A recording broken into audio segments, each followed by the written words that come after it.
Oh iya, kamu dulu sih ya. Iya benar-benar. Kamu dulu. Good morning, ladies and gentlemen. Welcome to UNTAG Surabaya. Ladies and gentlemen, we kindly invite all participants to please enter the conference room. The opening ceremony will begin shortly. Thank you for your attention.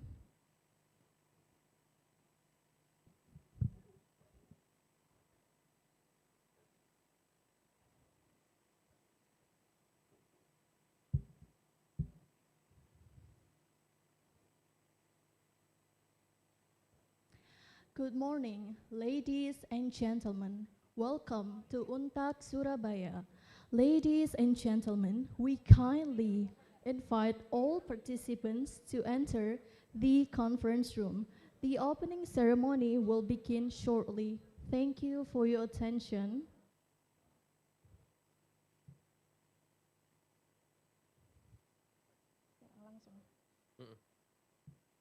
Dear participants, you can access the conference book by scanning the barcode provided around the hall or on the screen. Please take a moment to scan it.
The barcode provided around the hall or on the screen. Please take a moment to scan it.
Essential requirement.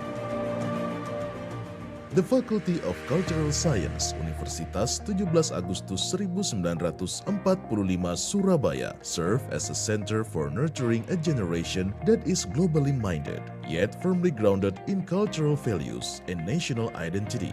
It is here that a global perspective and patriotism are integrated, fostering individuals prepared to contribute meaningfully to society, the nation, and the advancement of the world civilization.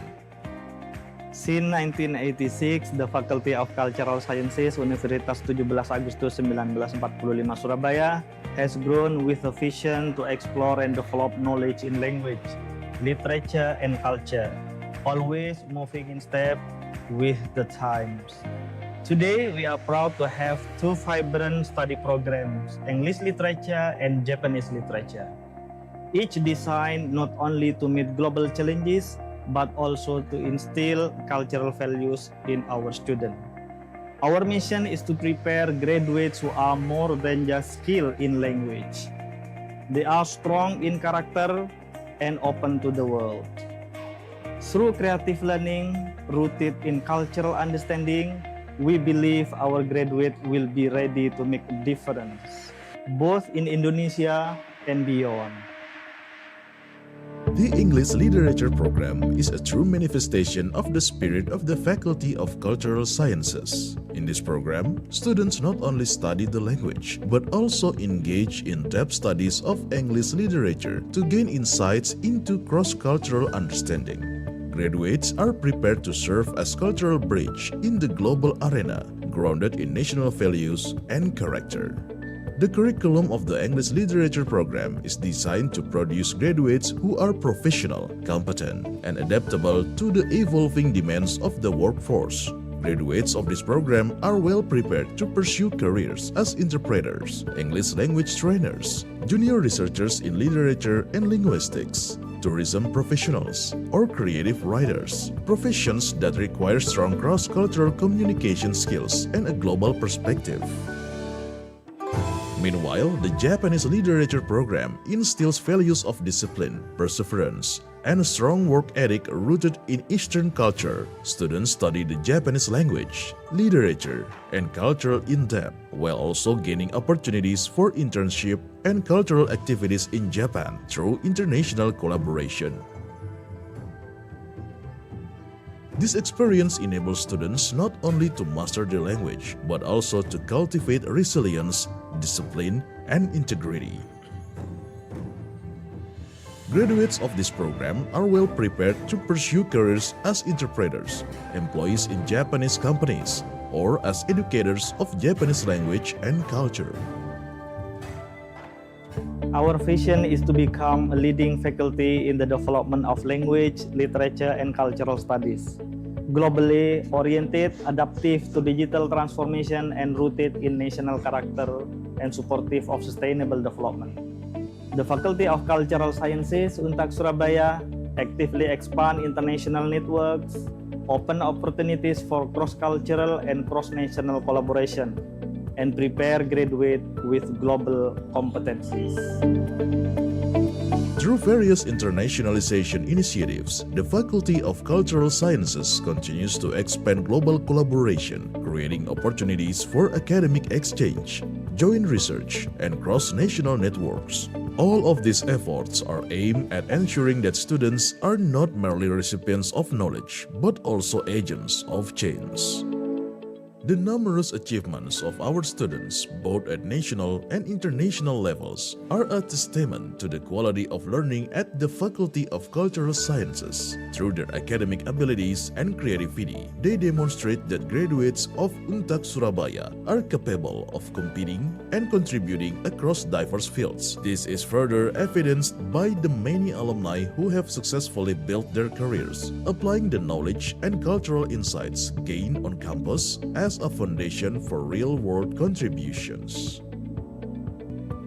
From the classrooms to the global stage, the Faculty of Cultural Sciences, UNTAG Surabaya, continues to affirm its commitment, deeply rooted in culture while stepping forward to the world.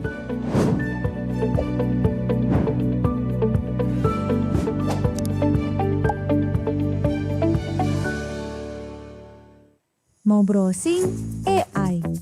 Mau shopping, juga AI. Mau traveling, apalagi AI. Sadar nggak, hampir sebagian besar hidup kita kini bergantung dengan AI. Lalu, bagaimana jika di masa depan? Kecerdasan buatan atau AI kini bukan lagi pilihan, tapi kebutuhan. Gabung bersama kami di program studi Artificial Intelligence dan Robotika Untag Surabaya. Jadilah bagian dari industri masa depan. Ayo, jago samero. Founded in 1958, Universitas 17 Agustus 1945, Untag Surabaya, is the first private university in East Java and one of leading universities in Indonesia. Today, we have approximately 15,000 students, consist of diplomas, undergraduate, master degree, professional program, and doctoral students on our 8 faculties with 35 degree majors. Untag Surabaya is identical with diversity, with students come from various regions of Indonesia and even international students. Students are actively involved in various academic and non-academic activities. A number of achievements have been accomplished in various competitions of national and international level. Our vision is to be a world-class, research excellent, educationally outstanding university, driven by honesty, intelligence, creativity, nationalism, and diversity. We have educated and worked with outstanding lecturers to deliver knowledge and leadership for a better graduate quality. Addressing our motto, an empowering and networking university, we are partnered globally and nationally with academic, research, and industry to build a vibrant and flourishing society. Untag Surabaya, an empowering and networking university.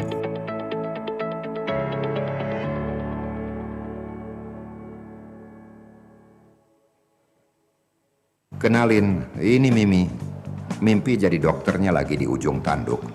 Dia kira untuk jadi dokter harus punya segalanya. Bisa diem nggak? Namaku Mimi, bukan Mimi. Lagian, orang kayak aku mana bisa jadi dokter. Bisa kalau kamu daftarnya di Untag Surabaya. Kini kesempatan menjadi dokter semakin terbuka untuk semua. Daftar Fakultas Kedokteran Untag Surabaya sekarang.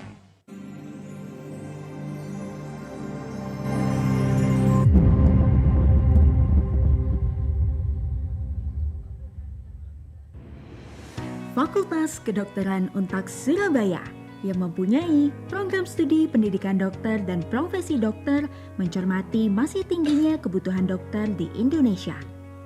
Salah satunya pada penyakit sistem pernafasan.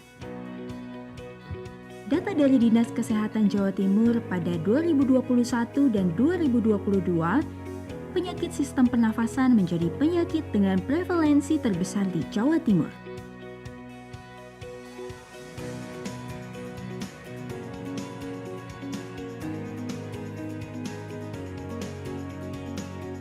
Berlatar fenomena tersebut, Fakultas Kedokteran Untag Surabaya berfokus pada kedokteran pencegahan pada penyakit infeksi sistem pernafasan.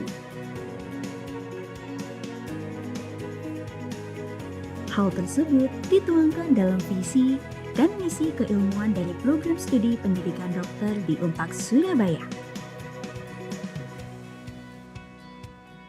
Dalam menunjang proses perkuliahan, mahasiswa mendapatkan fasilitas dan sarana prasarana seperti laboratorium anatomi,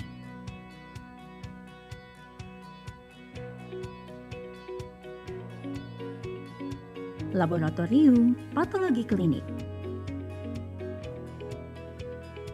laboratorium patologi anatomi, laboratorium mikrobiologi dan parasitologi, laboratorium sistem pernafasan, Laboratorium Biokimia, Laboratorium Fisiologi,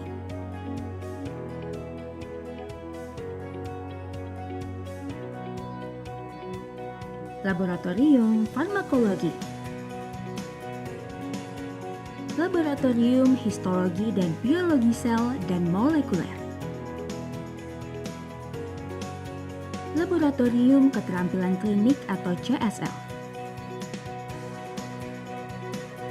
serta fasilitas sarana prasarana lain yang mendukung.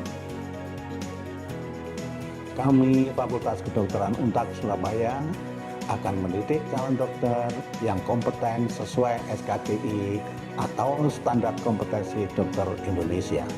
Sehingga kita akan mencetak dokter yang andal dalam deteksi dini di bidang kedokteran untuk menangani secara benar di pusat-pusat layanan primer, walau di tempat-tempat yang terpencil, serta mampu melakukan rujukan dengan benar ke tempat pelayanan yang sesuai dengan kondisi penderita.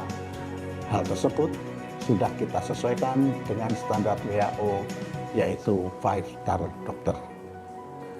FK Untak Surabaya mempunyai ciri khas, yaitu unggul dalam kedokteran pencegahan akibat infeksi sistem pernafasan, karena hal ini dapat menyebabkan penurunan produktivitas dan kecacatan. Program Studi Sarjana dan Profesi Dokter Untak Surabaya memiliki beberapa mitra rumah sakit. Beberapa di antaranya seperti RSUD Jombang, RSUD Haji, dan RSUD Dr. R. Sosodoro Jatikusumo Bojonegoro. Prodi Sarjana dan Profesi Dokter Untak Surabaya akan terus melakukan pengembangan pada fasilitas juga kerjasama dengan rumah sakit maupun wahana pendidikan lainnya untuk menjamin kualitas proses pembelajaran dan pendidikan bagi mahasiswa. Mari bergabung menjadi bagian dari Untak Surabaya, berpendidikan dokter, berjiwa patriot di kampus Selamat. Bukan sekedar mengabdi pada ilmu dan profesi, tapi juga membangun kesehatan bangsa dan negara dengan penuh dedikasi dan semangat kebangsaan. Merdeka!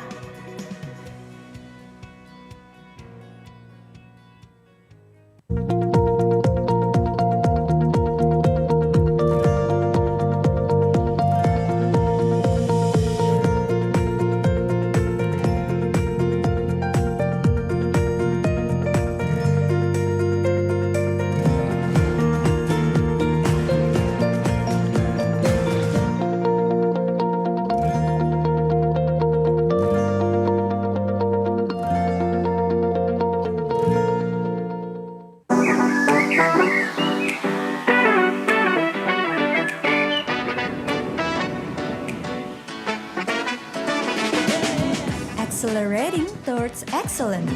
2024 adalah tahun akselerasi bagi Untak Surabaya. Kita melaju lebih cepat, melampaui batas, dan mencatatkan milestone yang membawa kita lebih dekat ke masa depan gemilang.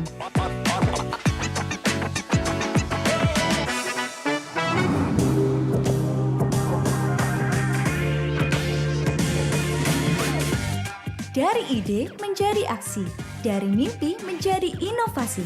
Mahasiswa Untak Surabaya belajar langsung melalui industri dunia usaha dan dunia kerja, mengabdi pada negeri hingga berkolaborasi. Kita nggak cuma sibuk belajar, tapi juga berkarya dan seru-seruan bareng.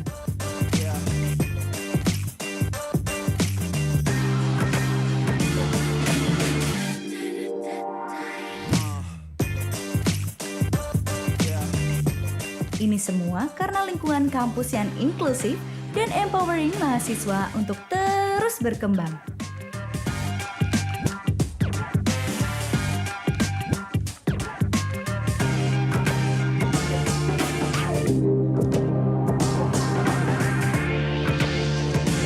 Gak hanya itu, seluruh sivitas akademika Untak Surabaya juga turut berpartisipasi dan berinovasi untuk memberikan impact nyata.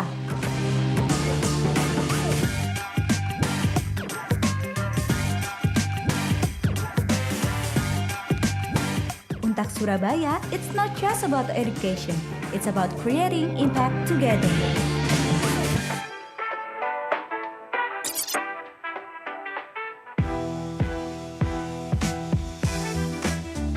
Inovasi dan penelitian adalah kunci untuk membuka potensi masa depan. Di setiap eksperimen, ide baru, dan pencarian solusi, kita tidak hanya mencari jawaban, tapi juga menciptakan peluang yang dapat mengubah dunia.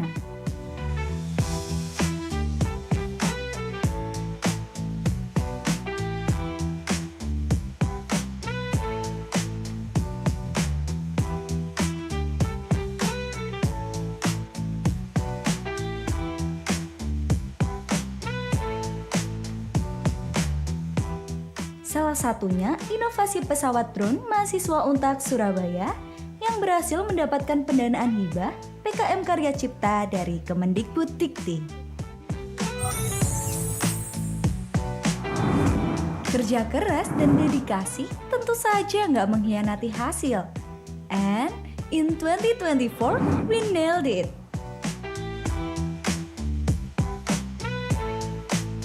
Prestasi kampus dan mahasiswa bukan cuma angka, tapi bukti kalau kita emang bisa dan pantas bangga. Di tahun ini, mahasiswa Untak Surabaya berhasil meraih berbagai perolehan prestasi internasional, baik di bidang akademik seperti International Essay Competition, namun juga bidang non-akademik, misalnya kejuaraan Jiu-Jitsu hingga dance competition. Beragam prestasi kampus juga berhasil diraih, mulai dari integrasi teknologi hingga internasionalisasi. Tentu saja, ini semua karena sinergi Sivitas Akademika Kampus Merah Putih. Bangga banget nggak sih?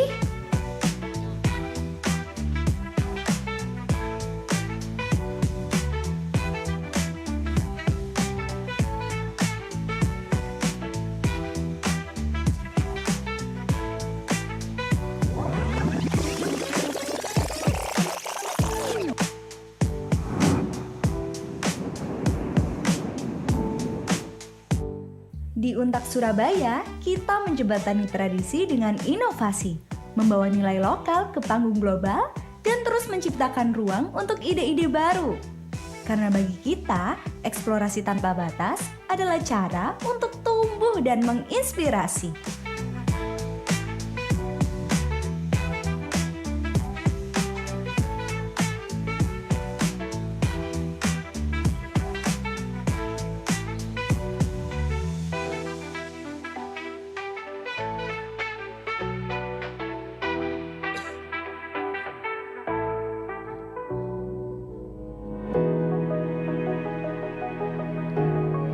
Menutup tahun, izin pendirian Fakultas Kedokteran Untak Surabaya resmi kita peroleh. Sebuah pencapaian yang layak dirayakan bersama, serta menguatkan tekad kita untuk terus bergerak maju, memberikan dampak nyata bagi bangsa dan kemanusiaan. Every step we've taken this year is a chapter in an extraordinary journey. Di sini, di Kampus Merah Putih, tempat kita terus melangkah, belajar, dan mengukir cerita yang lebih besar lagi. We don't just dream of the future, we build it together. Terima kasih untuk setiap momen, sinergi, dan perjuangan. Mari melangkah lebih jauh di tahun yang akan datang.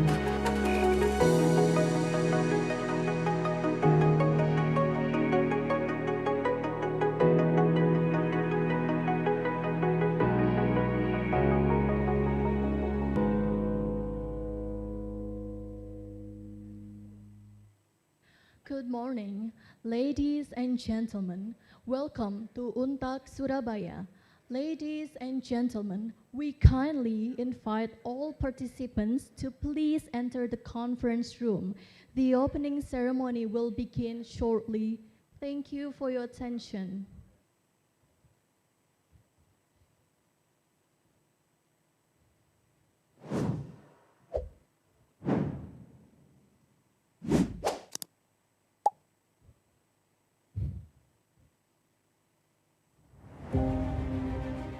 today's dynamic and interconnected world, the ability to navigate across languages and cultures is no longer merely an advantage, but an essential requirement. The Faculty of Cultural Science, Universitas 17 Agustus 1945 Surabaya, serve as a center for nurturing a generation that is globally minded, yet firmly grounded in cultural values and national identity. It is here that a global perspective and patriotism are integrated, fostering individuals prepared to contribute meaningfully to society, the nation, and the advancement of the world civilization.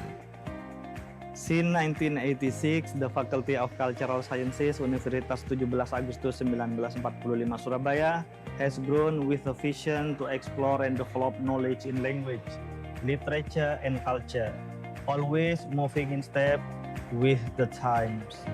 Today, we are proud to have two vibrant study programs, English literature and Japanese literature, each designed not only to meet global challenges, but also to instill cultural values in our students.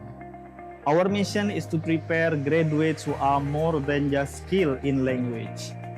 They are strong in character and open to the world. Through creative learning rooted in cultural understanding, we believe our graduates will be ready to make a difference, both in Indonesia and beyond. The English Literature Program is a true manifestation of the spirit of the Faculty of Cultural Sciences. In this program, students not only study the language, but also engage in depth studies of English literature to gain insights into cross-cultural understanding. Graduates are prepared to serve as cultural bridge in the global arena, grounded in national values and character. The curriculum of the English Literature Program is designed to produce graduates who are professional, competent, and adaptable to the evolving demands of the workforce. Graduates of this program are well prepared to pursue careers as interpreters, English language trainers, junior researchers in literature and linguistics, tourism professionals, or creative writers, professions that require strong cross-cultural communication skills and a global perspective. Meanwhile, the Japanese Literature Program instills values of discipline, perseverance, and a strong work ethic rooted in Eastern culture. Students study the Japanese language, literature, and culture in depth, while also gaining opportunities for internship and cultural activities in Japan through international collaboration. This experience enables students not only to master the language, but also to cultivate resilience, discipline, and integrity. Graduates of this program are well prepared to pursue careers as interpreters, employees in Japanese companies, or as educators of Japanese language and culture. Our vision is to become a leading faculty in the development of language, literature, and cultural studies. Globally oriented, adaptive to digital transformation, and rooted in national character and supportive of sustainable development. The Faculty of Cultural Sciences, UNTAG Surabaya, actively expand international networks, open opportunities for cross-cultural and cross-national collaboration, and prepare graduates with global competencies. Through various internationalization initiatives, the Faculty of Cultural Sciences continues to expand global collaboration, creating opportunities for academic exchange, joint research, and cross-national networks. All of these efforts are aimed at ensuring that students are not merely recipients of knowledge, but also agents of change. The numerous achievements of our students, both at national and international levels, are a testament to the quality of learning at the Faculty of Cultural Sciences. Through their academic abilities and creativity, they demonstrate that graduates of UNTAG Surabaya are capable of competing and contributing across diverse fields. This is further evidenced by the many alumni who have successfully built their careers, applying the knowledge and cultural insights gained on campus as a foundation for real-world contributions. From the classrooms to the global stage, the Faculty of Cultural Sciences, UNTAG Surabaya, continues to affirm its commitment, deeply rooted in culture while stepping forward to the world.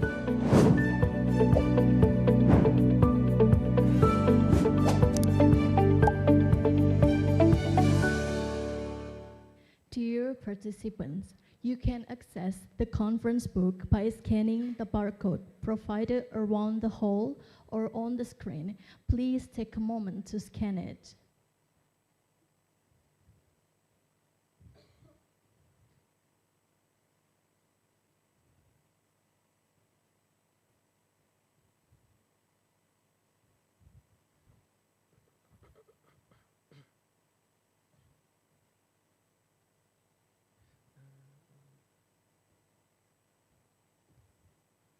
Good morning, ladies and gentlemen.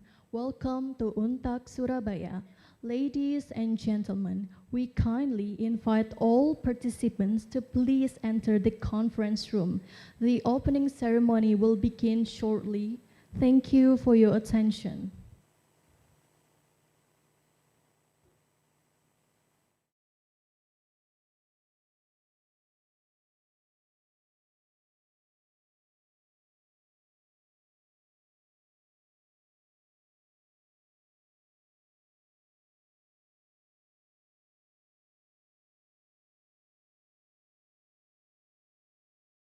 Agustus 1945, Untag Surabaya is the first private university in East Java and one of leading universities in Indonesia. Today, we have approximately 15,000 students, consist of diplomas, undergraduate, master degree, professional program, and doctoral students on our 8 faculties with 35 degree majors. Untag Surabaya is identical with diversity, with students come from various regions of Indonesia and even international students. Students are actively involved in various academic and non-academic activities. A number of achievements have been accomplished in various competitions of national and international level. Our vision is to be a world-class, research excellent, educationally outstanding university, driven by honesty, intelligence, creativity, nationalism, and diversity. We have educated and worked with outstanding lecturers to deliver knowledge and leadership for a better graduate quality. Addressing our motto, an empowering and networking university, we are partnered globally and nationally with academic, research, and industry to build a vibrant and flourishing society. Untag Surabaya, an empowering and networking university.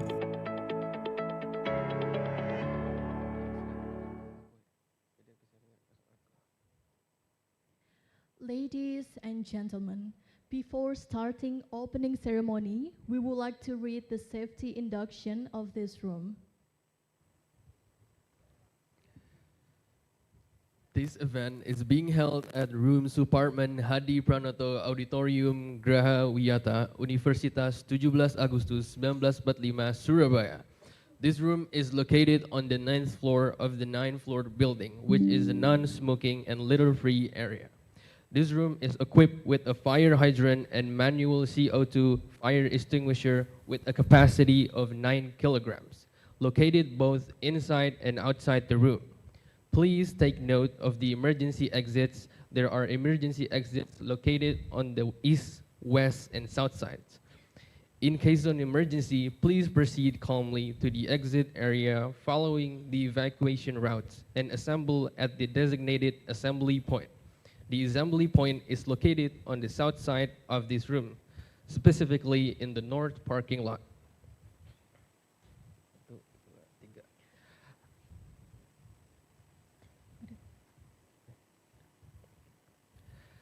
Assalamualaikum warahmatullahi wabarakatuh. Selamat pagi, salam sejahtera, Om Swastiastu, Namo Buddhaya, salam kebajikan, Rahayu. Good morning, ladies and gentlemen. the Honorable Rector of Universitas 17 Agustus 1945 Surabaya, the Honorable Dean of Faculty of Cultural Science Untag Surabaya, the Honorable distinguished guests, keynote speakers, the Honorable Chairman of English Studies Association in Indonesia, all distinguished speakers, lecturers, and participants from all over Indonesia and other neighboring countries.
Assalamualaikum warahmatullahi wabarakatuh.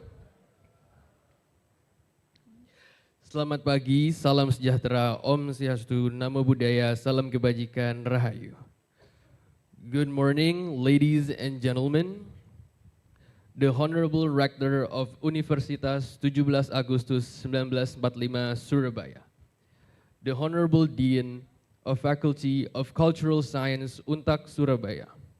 The Honorable distinguished guests, keynote speakers, the Honorable Chairman of English Studies Association in Indonesia, all distinguished speakers, lecturers, and participants from all over Indonesia and other neighboring countries.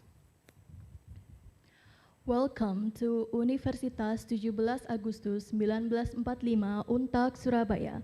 It is our great honor to host the 4th International Conference of English Studies in Indonesia 2025, Cultural Dialogues, English Studies in a Globalized World.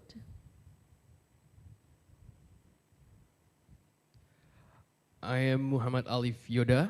And I'm Dina Nadia. We will be your host for the entire conference.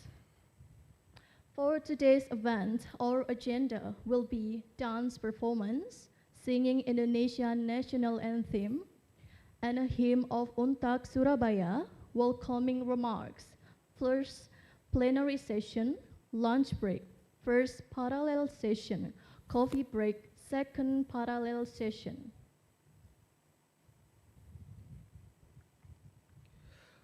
We are truly privileged to have such distinguished gathering of experts and scholars. Your presence and support are testament to the importance of this conference. The international conference is proudly organized by the Faculty of Cultural Science, Untag Surabaya, in collaboration with the English Studies Association in Indonesia. Ladies and gentlemen, now, let us enjoy a captivating opening dance performance, Tari Remo, performed by students from UKM Tari Untag Surabaya. Tari Remo is a traditional dance from East Java, characterized by its dynamic movement, vibrant costume, and rhythmic footwork. With ankle bells, Tari Remo reflects the spirit, courage, and elegance of Javanese culture. Please welcome our dancer to the stage.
on to the next agenda, we will now rise for the singing of our national anthem, Indonesia Raya, followed by the hymn of Untag Surabaya.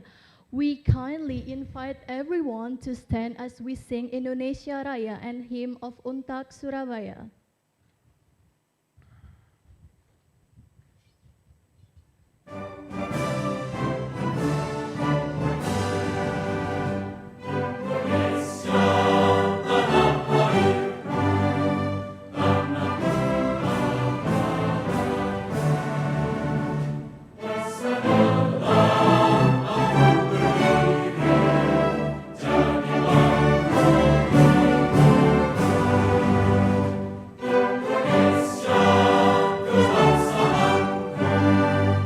Bersama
Ladies and gentlemen, as we gather here today for this important conference, it is fitting that we begin with a moment of reflection and seeking divine guidance.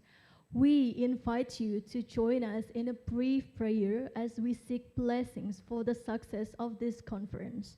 Mr. Ali Masud SSSH MPD will lead us in a praying.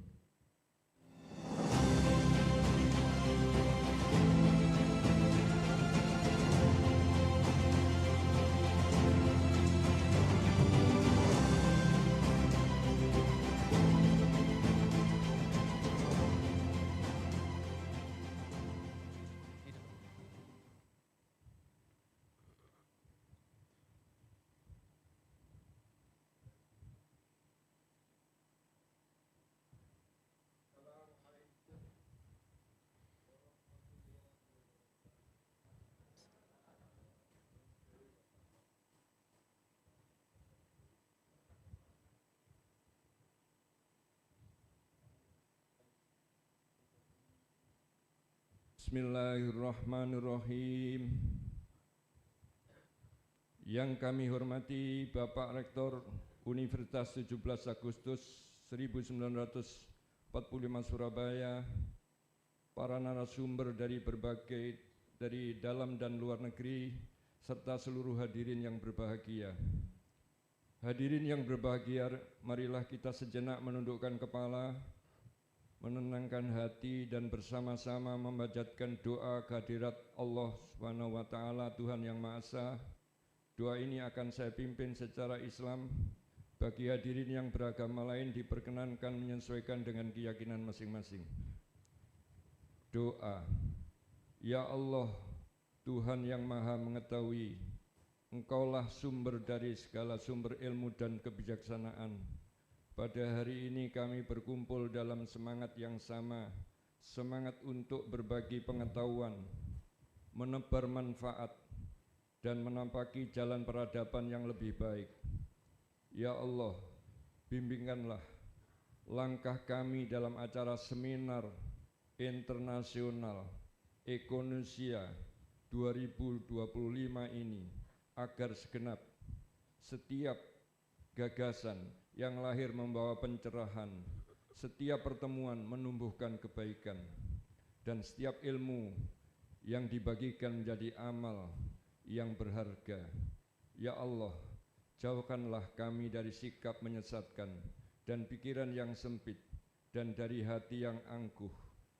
Tanamkanlah dalam diri kami rasa syukur dan rendah hati dan semangat untuk terus belajar dan berbuat baik. Ya Allah, karuniakanlah kelancaran bagi seluruh rangkaian kegiatan, kesehatan bagi para pemimpin dan peserta, serta keberkahan atas setiap upaya yang kami niatkan untuk kemajuan bangsa dan dunia. Rabbana, terimalah doa dan harapan kami, ampunilah segala kekhilafan kami, dan jadikanlah hari ini langkah kecil yang Engkau berkahi menuju masa depan yang penuh cahaya. Rabbana taqabbal minna innaka antas samiul alim. Rabbana atina fid dunya hasanah wa fil akhirati hasanah wa qina adzabannar. Walhamdulillahirabbil alamin. Wassalamualaikum warahmatullahi wabarakatuh. Matur sembah nuwun. Wassalamualaikum warahmatullahi wabarakatuh.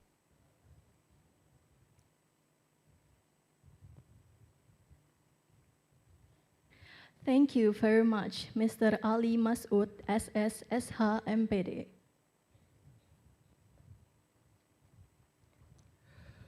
Ladies and gentlemen, we are now getting into the session of welcoming remarks. We would like to invite to the stage our esteemed Dean of Faculty of Cultural Science, UNTAG Surabaya, Dr. Waryanto MED, as well as the chairperson of ICONESIA 2025, who will deliver the first welcome address. Please join us in giving him a warm round of applause.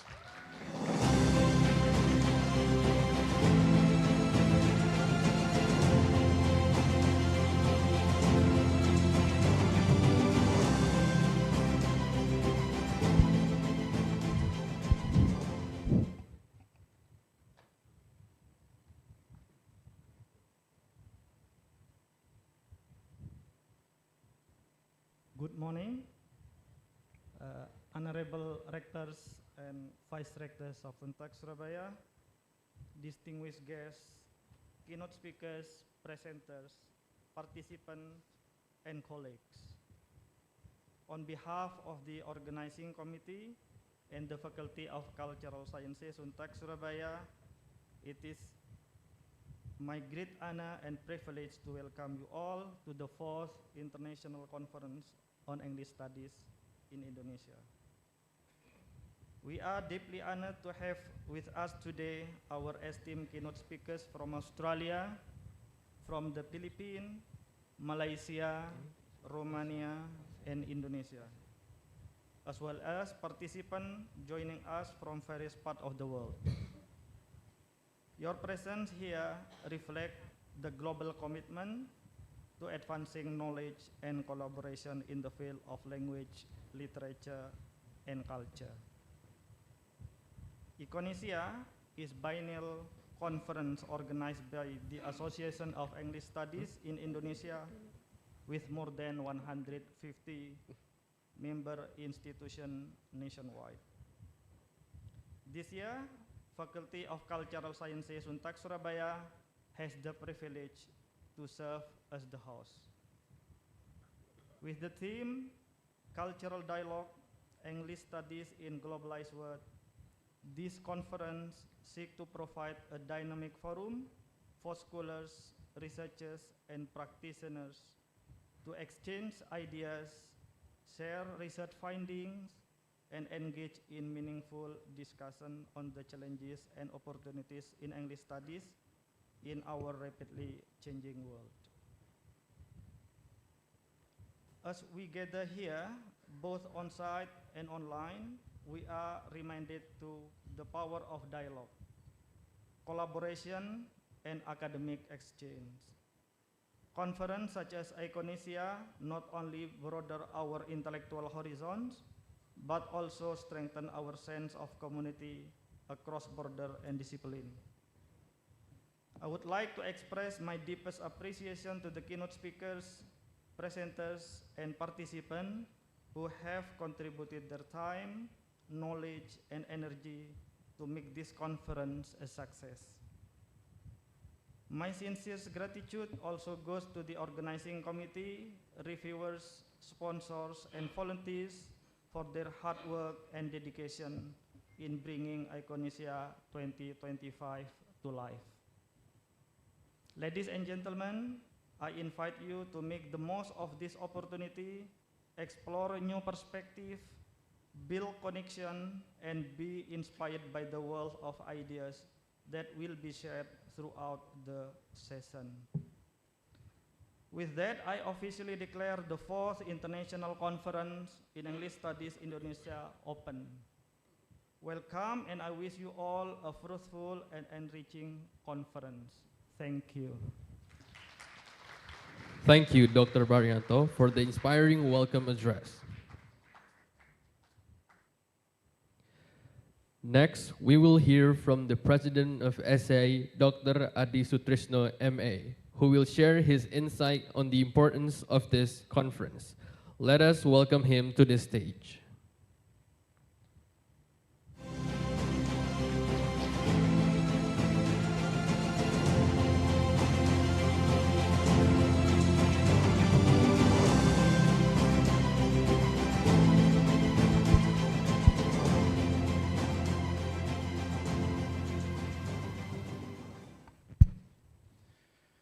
Morning, ladies and gentlemen. Kampus Merah Putih, or Red and White Campus, and Universitas 17 Agustus is a kind of perfect combination that reflects our dignity of Indonesia. So we are proud to bring you here as the 4th International Conference on English Studies. Honorable Rector of Universitas 17 Agustus, Professor Dr. Mulyanto Nugroho, MM, CMA, CPA. Distinguished guests, keynote speakers, colleagues, and fellow scholars. This is the 4th conference as the continuation as the first in Yogyakarta, Universitas Gadjah Mada, 2019, and then we continue to the second international conference in Madura, which is in Trunojoyo University. And then we moved to University of Bangka Belitung. And then finally, here in vibrant city of Surabaya. And I think this is one of the most important events that ICONESIA can present. ICONESIA has always been more than just a conference. It is a living forum where ideas converge, collaborations emerge, and new aspirations take root. Through this event, we reaffirm our collective commitment as members of ISE to advance English scholarship and foster academic solidarity across the archipelago. Over the years, ISE has continually strived to build a strong sense of togetherness among its members. We have organized regular curriculum workshops, encouraged inter-university partnerships in teaching, research, and community service. We also are actively promoting publication opportunities for scholars nationwide.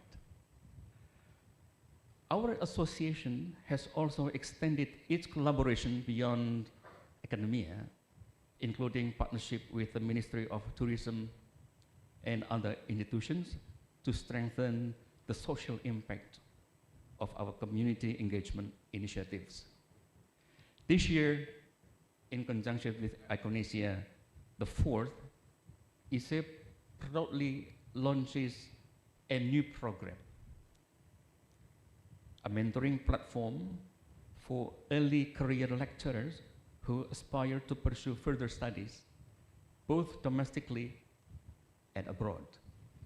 We believe that empowering our young academics today means ensuring a stronger, more dynamic future for English studies in Indonesia.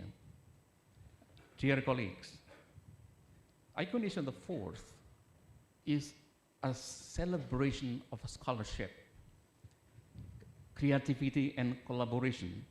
It is a space where we can share our latest research findings, exchange insights, and build meaningful academic partnerships that transcend institutional and geographical boundaries. Let us embrace this opportunity with open minds and generous spirits.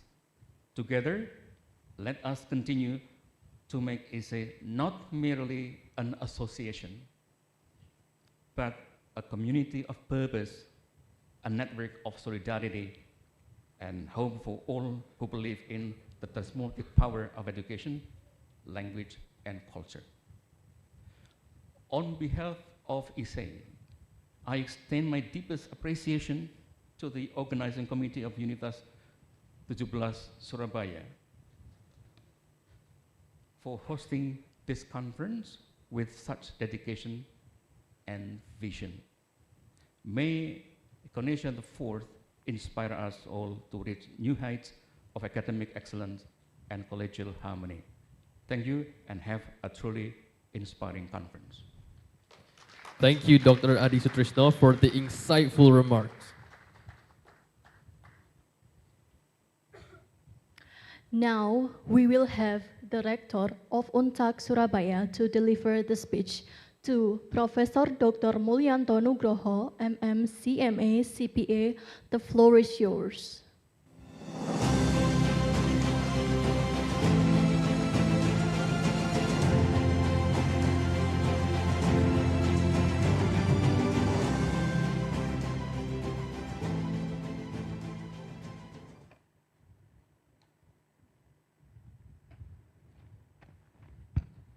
Bismillahirrahmanirrahim. Assalamualaikum warahmatullahi wabarakatuh. Salam sejahtera untuk kita semuanya. Salam, Om Swastiastu, Namo Buddhaya, salam kebajikan rahayu. Good morning, ladies and gentlemen, distinguished guests, honorable speakers from Australia, from Romania, from Indonesia, from Filipina, Pak Adi sebagai Ketua Asosiasi English Indonesia, ya Pak Adi ya, dari UGM, Dekan FIB dan Dekan di Unduh Surabaya dan hadirin yang saya banggakan. Before delivering my speech, allow me to invite you all to raise our spirit of nationalism by reciting our national greeting together. Merdeka! Once again, Merdeka! Thank you very much. That word Merdeka remind us of our independence, our relation, and our shared commitment to contribute to the progress of our national drugs, knowledge and collaboration. Ladies and gentlemen, it is my great pleasure of honor to welcome all of you the International Conference ICONESIA 2025 hosted by Untag Surabaya. Whether you are joining us here in person or virtually from different parts of the world, I would like to express my sincere appreciation for your presence of participation. It is truly inspiring to see so many scholars, educators, researchers gather here with one shared goal to exchange ideas, insight, and innovation. Allow me to briefly introduce our university. Untag Surabaya was founded in 1968, inspired by the spirit of Indonesia independence proclaimed on 7 Agustus 1945, which also gave the university its proud name. Our university is the oldest university in East Java, guided by the value nationalism, independence, intellectual freedom. Untag Surabaya has continuously nurtured graduates who are competent, ethical, and socially responsibility. Today, Untag Surabaya proudly hold the unggul or excellent institutional accreditation from the National Accreditation Board for ICOS Education, BAN-PT. Several of our study program have also been certified by the ASEAN University Network Quality Assurance on UNHIE, reflecting our strong commitment to academic excellence and international standard. In addition to academic achievement, Untag Surabaya is actively engaged in research and community service and create tangible impact in society from technology innovation and cultural preservation to social empowerment and environmental sustainability. To strengthen our global presence, we have established national and international partnership with universities and institutions across ASEAN, Asia, Europe, and beyond. Through this collaboration, Untag Surabaya continues to build a dynamic academic ecosystem that promote knowledge exchange, research collaboration, and global learning opportunities. Well, this conference in Indonesia itself is the testament to that commitment. More than just a conference, it serves as a platform for meaningful dialogue, collaboration, and intellectual growth. In this era of globalization information, such gatherings are essential to inspire the new perspective and foster sustainable solution. This year theme, Culture Dialogue, English Study in a Global World, underscores the crucial role education, social science, and the humanities in promoting intercultural understanding and empathy across borders. And Untag Surabaya, we are deeply commitment to advising, learning, and researching that they contribute to both local and global communities. We believe that sharing knowledge and building partnership, we are the key to shaping a better and more inclusive future. I would like to express my heartfelt gratitude to the organizing committee, the keynote and invite speaker, and everyone who has worked tirelessly to make this conference a success. Your dedication and effort are truly commendable. To all participants, I encourage you to take this opportunity to learn, to connect, to collaborate. Your discussion here spark new idea, strengthen network, and inspire impactful research. Before ending my speech, let me give you a short pantun. Saya akan baca pantun in English. Biasanya saya baca pantun Indonesia. Mudah-mudahan pronunciation-nya jadi bagus. Across the land, our hand eternal. To share, to learn, to reconcile. Let word of friendship softly blend and make our cultures worth the while. Thank you very much. I wish you all a fruitful and inspiring forum. Wassalamualaikum warahmatullahi wabarakatuh. Merdeka! Thank you, Professor Nugroho, for the extraordinary welcome which has given encouragement to all of us. We kindly ask you to stay on the stage. Thank you very much. I wish you all. Ladies and gentlemen, to officially begin the conference, we would like to have a ceremonial opening session. We invite Dr. Adi Sutrisno, MA, Dr. Parianto, MAD, to come join, Professor Dr. Mulyanto Nugroho, MM, CMA, CPA, to the stage. Ladies and gentlemen, to officially begin the conference, we would like to have a ceremonial opening session. We invite Dr. Adi Sutrisno. To all distinguished guests, kindly put your hands on the screen on each provided box. And 1, 2, 3.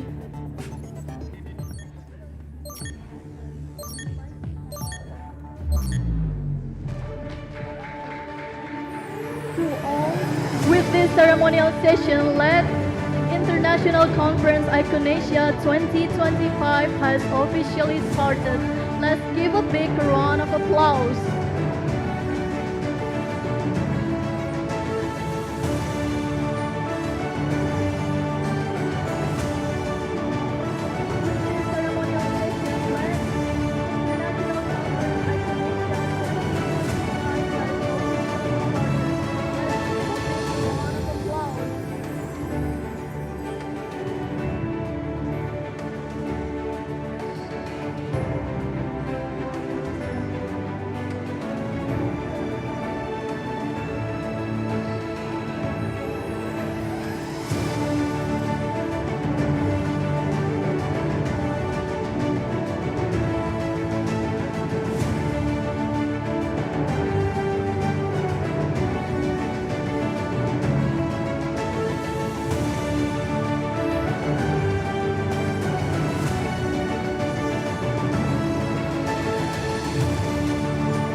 All distinguished guests, please stay on the stage. Now we would like to invite the Rector of UNTAG Surabaya, Professor Dr. Mulyanto Nugroho, to give a token of appreciation to our keynote speakers.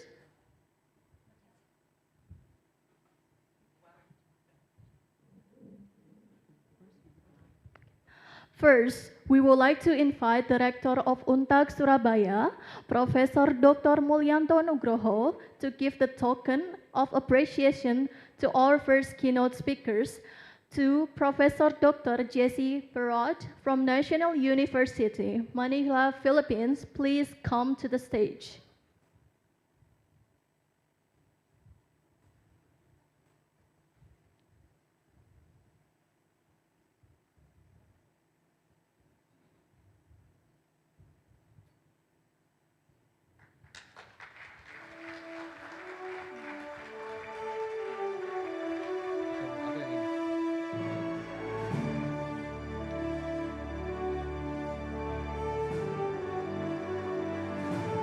Please kindly stay on the stage for Professor Dr. Mulyanto Nugroho and Professor Dr. Jesse Perot.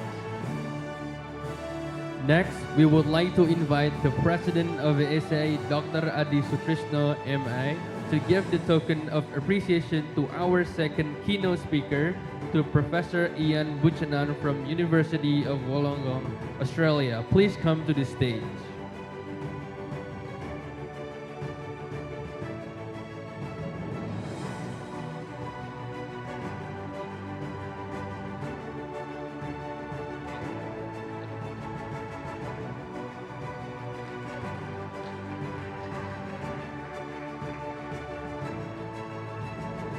Thank you, and please kindly stay on the stage.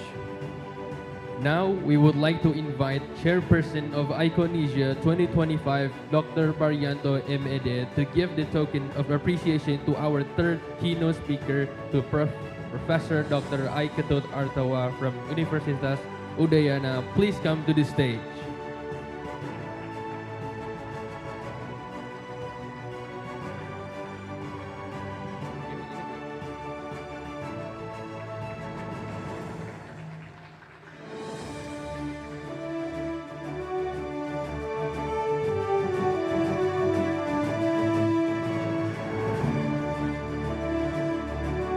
Thank you very much. Now we invite Vice Rector to come to the stage to take a photo session.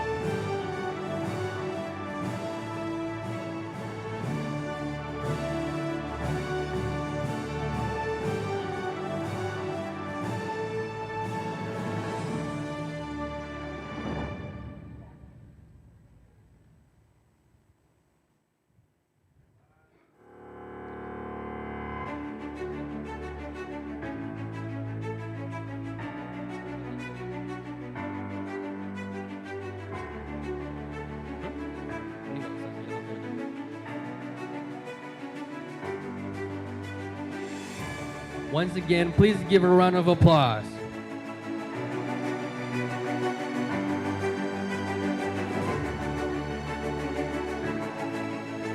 Before we really start the main agenda, I greatly invite all of you to take some picture together with our presenter.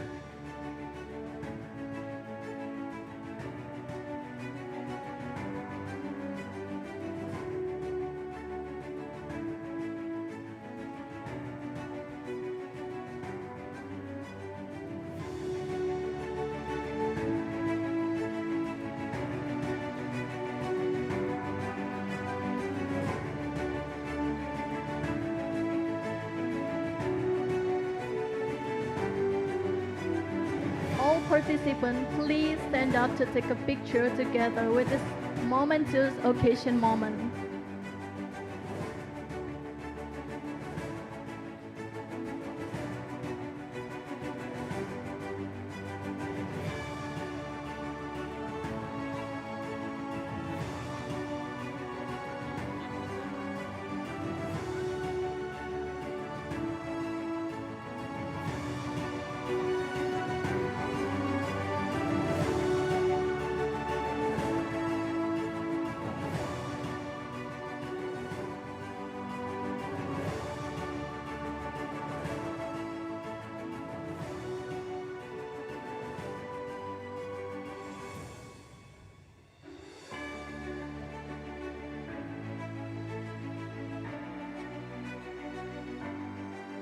For the last pose, everyone, you can do free pose.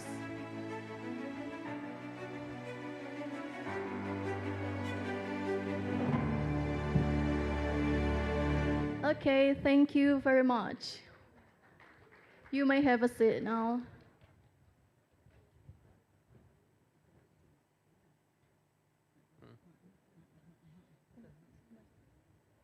Ladies and gentlemen, as we move forward to the next agenda of our conference, it's essential to discuss the practical aspect of cultural studies and linguistic typology, teaching and AI.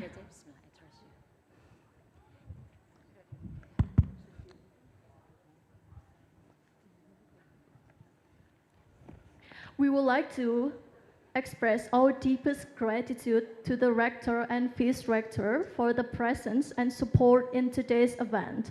We kindly allow Rector and Vice Rector to leave the room as you have another important agenda. Thank you very much.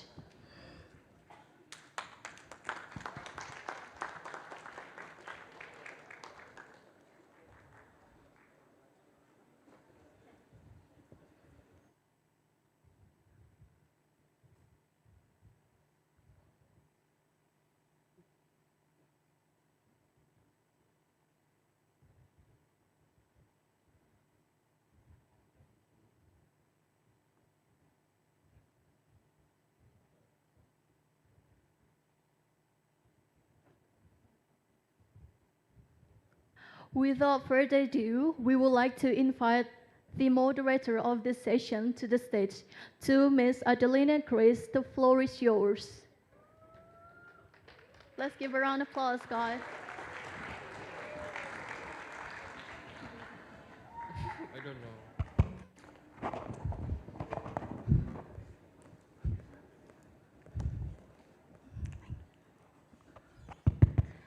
Thank you so much, Nadia and Yoda, MCs. Are you still nervous, guys? No, because I am. Okay. Good morning again, distinguished guests, colleagues, ladies and gentlemen. Welcome to the plenary session on the first day of our conference. My name is Grace, and it is my pleasure to serve as the moderator for today's session. Today, as you may already know, we are honored to have with us three distinguished plenary speakers who will share their insights and expertise. First, please allow me to introduce you to our first speaker, Professor Jessie Barrett. Professor Jessie Barrett is a professor and assistant vice president for research and development at the National University, Philippines. He is recognized as one of the world's top 2% researchers by Stanford University in partnership with Elsevier from 2023 to 2025. In this list, he is currently ranked the first among higher education researchers and ranked the second nationwide in the single year category. As a distinguished scholar, Dr. Barrett has published over 90 papers in leading journals on linguistics and education, serves as a reviewer for over 130 Scopus Index journals, scholarly books and conferences, and sits on the editorial boards of prominent publications like RELC Journal, Reading and Writing Quarterly, and many more. His outstanding contributions have earned him several international accolades, including Award for International Participation at TESOL by the TESOL International Association in Washington, USA, the 2023 Liz Hemp Lions Best Paper Award, and many others. Dr. Barrett's expertise extends to being a consultant and research proponent for various international and national projects, namely the National Foreign Language Center for University of Maryland, United States, Japan International Cooperation Agency, and many more. His influence in the academic community is further exemplified by over 230 lectures he delivered in workshops, seminars, conferences across the Philippines and internationally. I think I should stop or I will feel smaller and smaller over here. Okay, ladies and gentlemen, please join me in welcoming Professor Jessie Barrett on stage.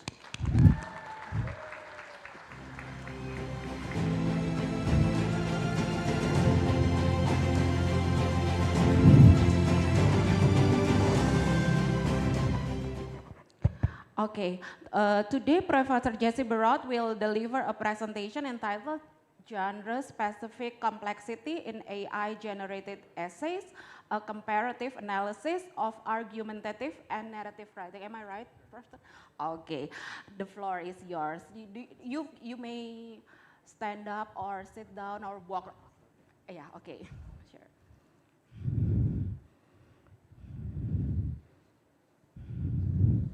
Okay, good morning to all of you. It's nice to be back here in Indonesia. This is my fourth time, I think, here in Indonesia. But the last time I went here was 7 years ago in South Kalimantan. So I'm really excited to be here, and I really appreciate how this conference is organized. Really, really impeccable, and really unique way of. I think this is one of the two best opening sessions that I have attended. So congratulations. Congratulations for this very good opening ceremony. Anyway, I'll be dealing with syntactic complexity, and I'm pretty sure all of you are familiar with ChatGPT, right? Familiar. Almost all, if not all, are using generative AI, yes or no? Yes, sort of. And probably, as you use, especially for the teachers, no? I'm pretty sure that somehow, and also the user, somehow you're familiar with how AI-generated texts look like. Do you see some patterns, like in vocabulary, in the format? In vocabulary, it always uses delve into, right? And then if it's like a full text, usually it ends with in summary, in conclusion, or it starts with by, and then followed by a certain phrase, and uses a lot of, the dash, the M dash, uses a lot of M dash. It also uses a lot of colons, right? It also, when it enumerates items, like it will give you, let's say I have 10 categories. For each category, it will give 2, right? 2, 2, 2. In all items, it's always 2. So you see certain patterns. When it comes to research, because I have written a paper about using generative AI for research writing, one problem with generative AI is the hallucination of references. Have you noticed that? Like, when you check the reference it generates, when you look at Google Scholar, it doesn't exist at all, right? So you see, I can easily determine if a text, a research paper, is generated from AI or not by just looking at the references. That's just one. And another important component of determining a particular text, whether it's generated from AI or not, is syntactic complexity, no? Meaning the structure of the sentences. And that would be the focus of my lecture this morning. This paper was actually accepted for publication in College Composition and Communication. It will appear probably in the next few days in that journal. So, in particular, I'll be focusing on narrative and argumentative essays. Can we go to the next slide, please? So my lecture would be focusing on 4 aspects. I'll be providing brief context, and then I'll be sharing with you the methodology, as well as, of course, I'm gonna focus on the findings of this study. And I'll be sharing to you the reasons or how we interpret these findings. You'll see a lot of numbers, but I'll just simplify these numbers to you. But I'll be also sharing with you how these findings can be translated into our teaching, no? At least at the classroom level.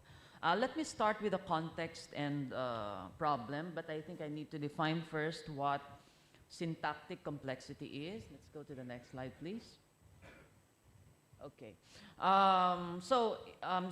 If I don't know if some of you are familiar with the term syntactic complexity. I did a lot of studies in this area, particularly in L2 writing. No? And when we say syntactic complexity, it refers to the degree of sophistication and variety in the grammatical structure produced by, could be learners, could be teachers, or any group of writers. And syntactic complexity has been investigated as an indicator of writing development, meaning if I'm the learner, let's say I'm first year college, I move to fourth year college, how does my syntactic complexity develops? That's what we mean by writing development. Proficiency, many studies investigated, including ours, examine the syntactic complexity of proficient writers and less proficient writers. And also it can be used to indicate or suggest the quality of writing. Like if this one is highly rated, what are the features of this paper, syntactically speaking? And then if it's low level, low quality essays, it also shows some patterns as well. And when it comes to text type, prior work finds greater phrasal level complexity. If you will compare argumentative and narrative essays, there's a greater phrase level complexity in argumentative essays. And when we compare human produced and AI generated texts, initial findings indicate that AI generated texts usually have this high syntactic sophistication. However, it's formulaic, the ones that I've mentioned a while back. It's formulaic because unlike human writers, human writers experience cognitive overload, meaning if something is very difficult, our mind is burdened by that cognitive processing, and it somehow affects how humans write. But AI doesn't experience that one. AI doesn't have cognitive load. So that's why the question now is, why did we do this study? Because we want to isolate cognitive load as a factor, and we want really to see whether argumentative essays, which are generated by AI, exhibits higher syntactic complexity than narrative essay. And there are several implications for doing this study. But let me show you first the 14 syntactic complexity measures that I used. I will just simplify this because there are just too many. No, there are 4 items. Next slide, please. So I divided it into 5 categories. The operator, do we have a clicker so that it's easier for me to? Yeah. Can we go to the next slide, please? There. So these are the 14 syntactic complexity measures that I used in analyzing the syntactic complexity of essays. So it's written by Liu, 2011. It's published, I think, in International Corpus something. No, that's the name of the journal. So there's this length of production unit, basically the length of the sentences, T units and clauses. You have the subordination. I'm pretty sure you're familiar with subordination. Like if you use because, like that's subordination. Degree of coordination when you use and and but. Thank you so much. Okay. This is next. This is the next. Okay. And then we have the level of phrasal sophistication. And then lastly, we have the clauses per sentence. So these are the 4 areas that I looked into in this study. Now, why did we conduct this study, and what were the gaps that we were trying to address? Number 1 is there is really little research directly that directly compares AI-generated argumentative essays and narrative essays. So as I've mentioned a while back, we really want to isolate the cognitive overload here. Some studies mainly focus on one genre and one text type, and that is mainly on argumentative. So we cannot easily conclude findings to other texts if we only focus mainly on one particular text type. It is also unclear whether syntactic complexity in AI writing varies across different genres, and there's also a lack of evidence on specific genre-specific syntactic complexity patterns. So we really want to see whether the patterns that we observe in argumentative essays are also the same patterns that we see in narrative essays. That's why this study would, the aim of this, I think it's not reflected there. So it looks weird. The focus of this study is really to compare the two AI-generated text, argumentative and narrative essays. And there are two research questions that we focused on. Number one is we try to check whether there is a significant difference in the syntactic complexity of these two text types. And then the second research question focused on the relationship among the 14 measures for each text type. And those would be the focus of my discussion this morning. To do this, we collected 400 ChatGPT generated essays. We use 4.0 version. The latest now is 5.0. Very powerful. It's really, really powerful. It follows like a chain of thought approach. Like it thinks the first step, and then the second step, and then the third step until you arrive at the output that you want to generate. So very powerful, the latest version that we have. There are at least 200 words per essay. Why 200 words? Because we want to have a more stable data for analysis. For the speaking of data analysis, we use L2 Syntactic Complexity Analyzer. So if you want to do the similar study, you might want to check this tool because it will really help you in analyzing the text. It's really easy. Like you just upload the essays, and then after like around 3 minutes, you already have the data. That's how fast it is. So just check it out if you want to focus on this kind of research. So we use, to answer research question 1, we use mean and standard deviation. Also, we use paired t-test to see the significant difference, if there is any, between the two texts, syntactic complexity. We also check Cohen's demeaning the effect size. So we want to know whether if there's significant difference, is it small, medium, or large? So always take note of that one. No? When you check the p-value, always make sure that you have the effect size also. Otherwise, your paper will not be published in very good journals. Okay? So if you have p-value, you compare the difference between the two, always compute for the effect size. And for research question 2, we use Pearson correlation coefficient. So that's the most popular statistical test for testing correlations. Now let's go to the results. If you will look at the details, now argumentative essays, look at the argumentative essay column. It's higher, right? The mean is higher than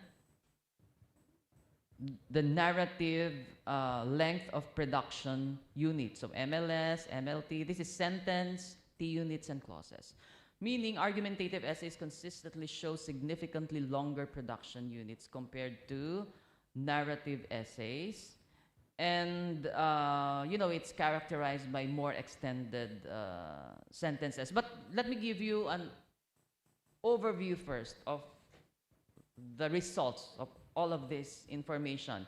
It shows that argumentative essays, which are generated through ChatGPT, produce more syntactically complex language, no, compared to narrative essays. It only really proves that argumentative essays are really more complex syntactically.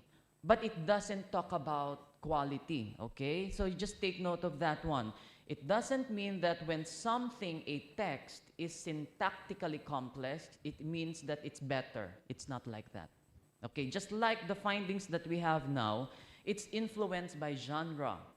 So, maybe argumentative essay is not necessarily well written compared to the narrative essay, but it's more complex syntactically. So we have to interpret these findings very, very carefully.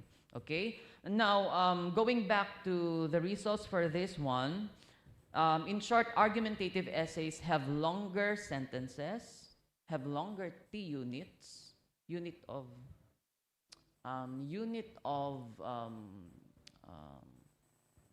text, no? The smallest unit of text in a particular utterance. And then it also, argumentative essays also uses longer clauses. Now, we have a different picture when it comes to, this one is on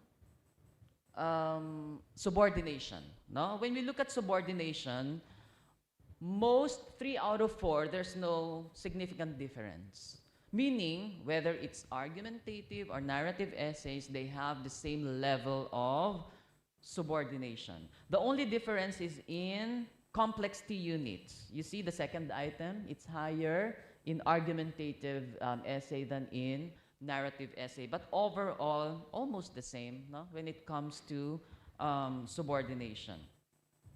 Now, when it comes to coordination, there is again a difference between AI-generated argumentative essays and AI-generated narrative essays across 3 areas or 3 components. So, it means that you know, this result suggests that argumentative text tend to use coordination more frequently than narrative essay. But however, you look at the third item, the T unit per sentence is higher in narrative text than in argumentative texts. Now, when it comes to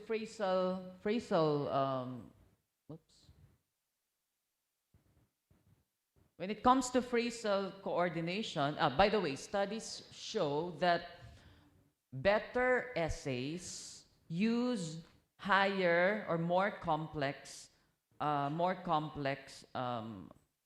phrasal complexity. So that's what studies indicate about phrasal complexity. And somehow it aligns with this one. No, that argumentative essays, if you will look at the mean score, all of the items are higher in argumentative essay compared to narrative essay. So these results highlight the tendency of argumentative essays to use more sophisticated structures, no? Which aligns with the need to be precise and elaborate in presenting arguments. No? However, the CS, if you look at the last item, overall sentence complexity, it's higher in narrative essays compared to argumentative essays. So it means that while argumentative essays favor more structured and extended clauses, narrative essays maintain a higher frequency of clauses within sentences. Now, let's go to the second research question. And this is the results of the correlation coefficient analysis. No? I will not go into details. I'll just interpret it for you because it's really, really complex. Now, the interrelationships are really intricate. When it comes to length of production units, that's the first 3, MLS, MLT, and MLC. There's a very strong correlations among those 3. It means that when the sentence of, we're talking about here narrative, we're talking about narrative essays here, okay? It shows that when the sentence become longer, it uses more T units, and the length of T units and the length of clauses also tend to follow. So that's the meaning of this one. When it comes to subordination, it means that AI tends to make writing more sophisticated by embedding smaller ideas within larger ones. And this is a common feature in storytelling. When it comes to coordination, it means connecting ideas using and but. No? It uses this feature evenly across all sentences. So just to give you an overall idea, all of these sentence features work together, no? Work together rather than separately, meaning if one moves, the other with other items would also be influenced by the movement of one. And it only shows that AI, the generative AI, in this particular text I used ChatGPT, it just doesn't make sentence longer. No? When it comes to writing narrative essays, it weaves ideas, add layers of details, and builds complex but natural sounding narrative structure. And this one has really an implication when we teach narrative writing to our students, which I will be presenting later. Now, for the last part of the results section, this is now the interrelationships among the 14 measures in argumentative essays. Unlike the length of production unit, meaning the MLS, the first three, MLS, MLT, and MLC, they also correlate, but it's not as strong as the correlation in narrative essays. It means that argumentative writing values clarity and control more than expansion. That is the implications of that one. When it comes to coordination, there is a strong negative correlation between the length of the clause and subordination. So in simple terms, when clauses get longer, essays use fewer dependent clauses. And what else? In argumentative essays, when it comes to coordination, no? When coordination increases, subordination decreases. Okay? Let me repeat this one. In argumentative essays, when coordination increases, subordination decreases. So we can also say probably that when subordination increases, coordination decreases. So do not even attempt, no? Do not even attempt to like make coordination high, at the same time make subordination high when you are asking your students to write argumentative essays, because they don't correlate at all. No? That contradicts the very nature of argumentative and narrative essays. Now, let me go to some explanation of these findings, no? And pedagogical implications. Number one is our data revealed that AI-generated argumentative essays exhibited higher syntactic complexity, particularly in length of production units, coordination, and phrasal sophistication. And this one can be attributed to the very nature, inherent nature of argumentative essays. Again, these aspects now can be used by teachers when you are teaching argumentative writing to your students and you are focusing on the syntactic complexity. So you will observe that you have to teach students how to make their phrases more sophisticated, how to use coordination effectively, and how to expand the length of T units, clauses, and sentences. For the second point, AI can generate syntactically elaborate sentences with consistent coherence. However, it is also important to recognize that, as I've mentioned a while back, no, complexity alone does not define good writing. So never ever equate complexity with quality, because it doesn't always go to that direction. So for us teachers, AI-generated text can serve as a starting point for helping students explore how syntactic choices interact with broader rhetorical purposes. Now, when it comes to the subordination, the study found that most subordination measures did not significantly differ between the two genres. And I've shown this to you. Now, this finding only underscores the importance of helping students develop their awareness of how subordination functions across genres, no? And, you know, writing teachers might introduce tasks where students practice embedding clauses. Another thing that we need to check is the notable similarity.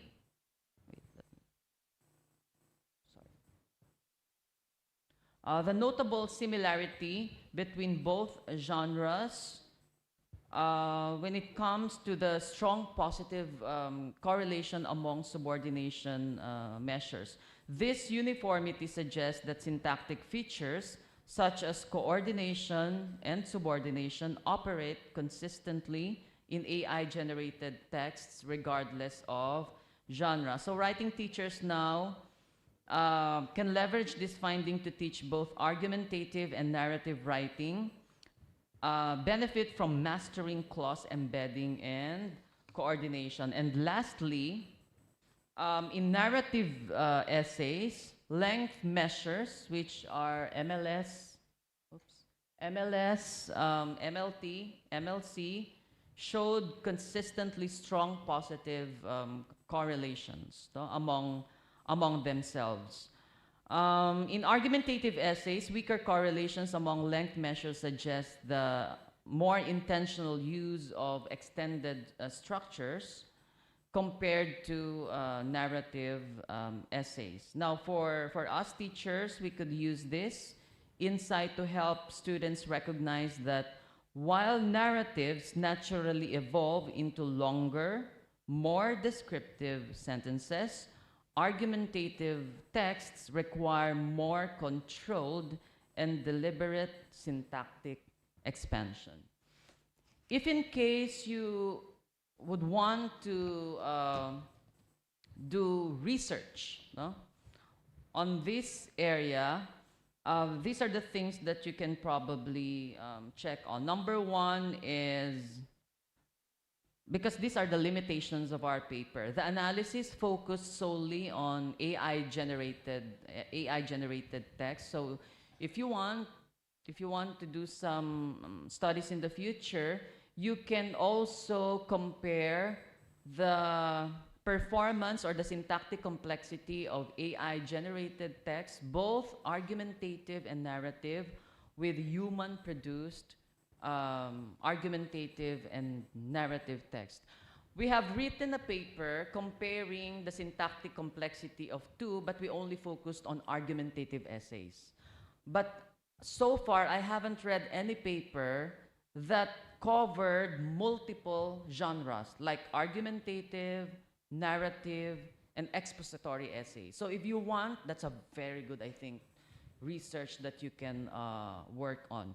Also, the study relied on text from a single AI model, and that is ChatGPT 4.0, which may limit the generalizability of the findings. And as I've mentioned a while back, ChatGPT 5.0 is so powerful that it might reveal different findings. No? So you might want to check ChatGPT 5.0, or you might want to check different AI tools. Like, what are the very popular ones? You have, aside from ChatGPT, we have DeepSeek. Don't you know that DeepSeek is more powerful when it comes to performing technical tasks? If it's generic tasks, ChatGPT is the best. But if it's a technical task, then DeepSeek is the best. Many studies have proven this one. So you might want to check if there are some differences when you use different AI tools. There's Perplexity also. We also have Gemini. We have, what else? Claude. Copilot. As a generative AI tool, I'm not so sure if... What I know about Copilot is when you write research, you install it, SciSpace, you know SciSpace Copilot and Microsoft Copilot, no? So it helps you in processing like literature. But those that are really popular are Gemini, Perplexity, Claude, DeepSeek, and of course you have ChatGPT.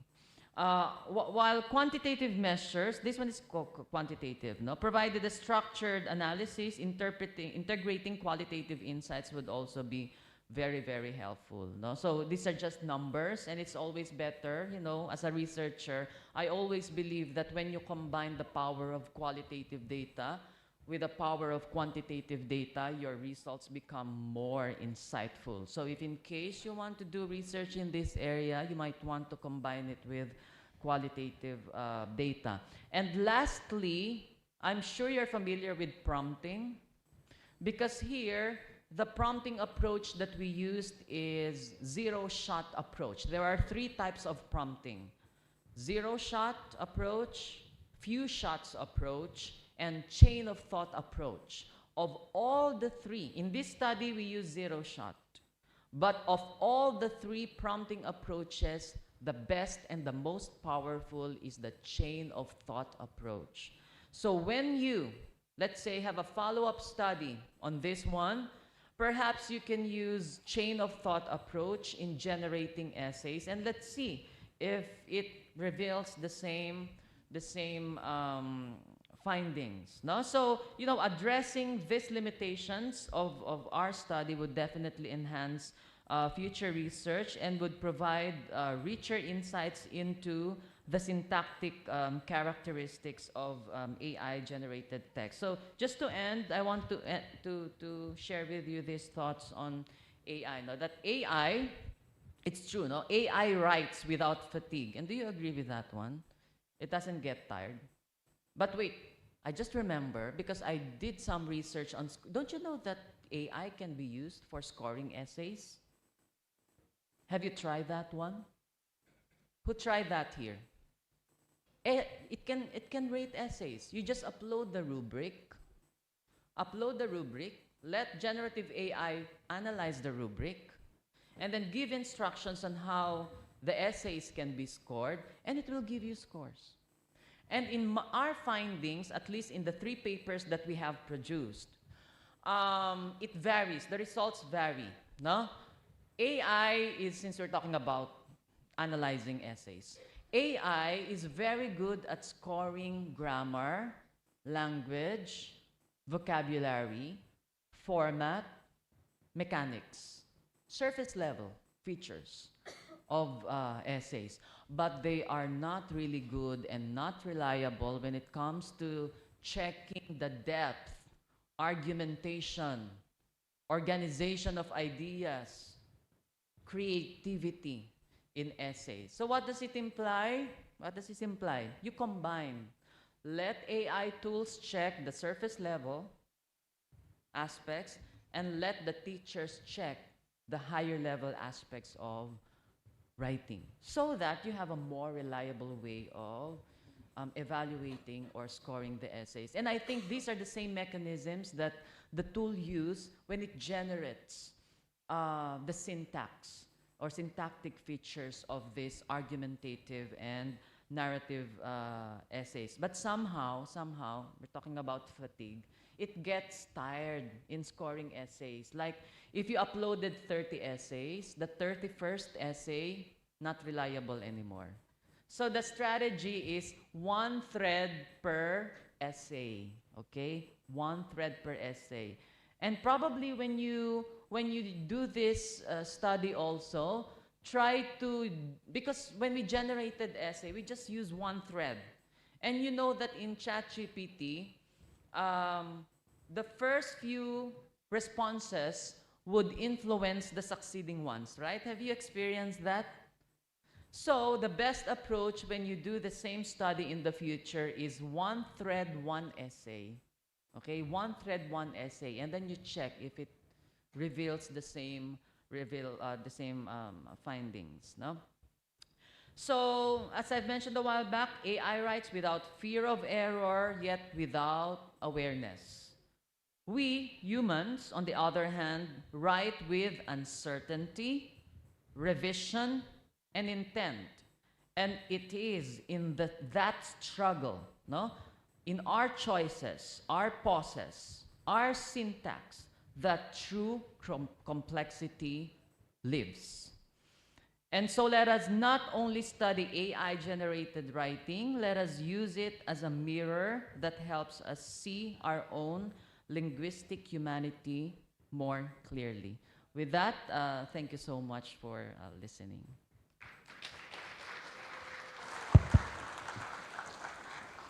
Professor Burrow, thank you so much for your outstanding presentation. So we've learned a lot how AI could help us, both teachers and students, during the teaching process. Thank you so much for showing that to us. And ladies and gentlemen, we are going to have the question and answer session after our third presentation today. So please keep your questions until then. Is that okay for you, Professor? Please don't be bored or sleepy here waiting with me. Okay, ladies and gentlemen, now it's time for me to introduce our second speaker, Professor Ian Buchanan from the University of Wollongong, Australia. Of course, our second speaker also have an outstanding profile, Bapak Ibu. Professor Buchanan obtained his PhD from Murdoch University with his thesis entitled Heterology Towards a Transcendental Empiricist Approach to Cultural Studies. And he is currently a professor of critical theory and cultural studies in the University of Wollongong. Of course, like our two other speakers, Professor Buchanan has been doing a lot of visiting professorships both in Australia and internationally, including Indonesia, India, South Korea, South Africa, Brazil, China, Denmark, Czech Republic, Germany, and many other places. And he has also been awarded various research funding, both national and internationally. The most recent one is from the Scheme for Promotion of Academic and Research Collaboration, entitled Post-Colonialism, Post-Humanism, and Environment. Okay, really, it's like so many achievements for me to learn from Professor Buchanan, and he has also have a lot of his books, monograph, edited books, book series, and book chapters published, ladies and gentlemen. The most recent one is co-series editor of monograph series, Psychoanalytic Applications. Okay.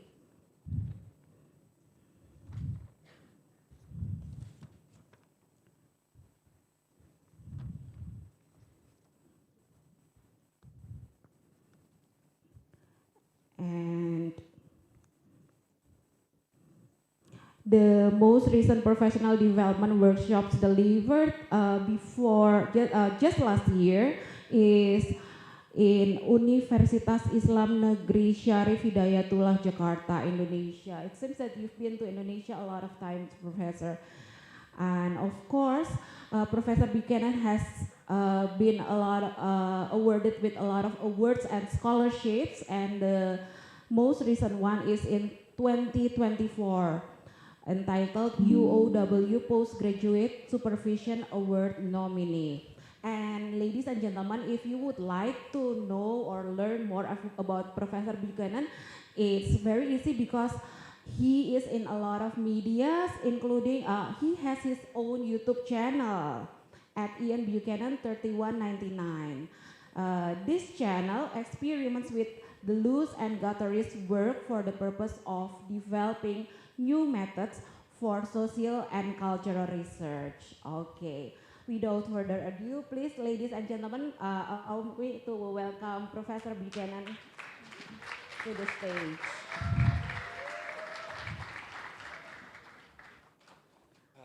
My goodness, thank you. Professor Buchanan, you don't have to stand up there. If you want to walk around, we have another microphones. Oh, no, this is fine. Thank you. All right.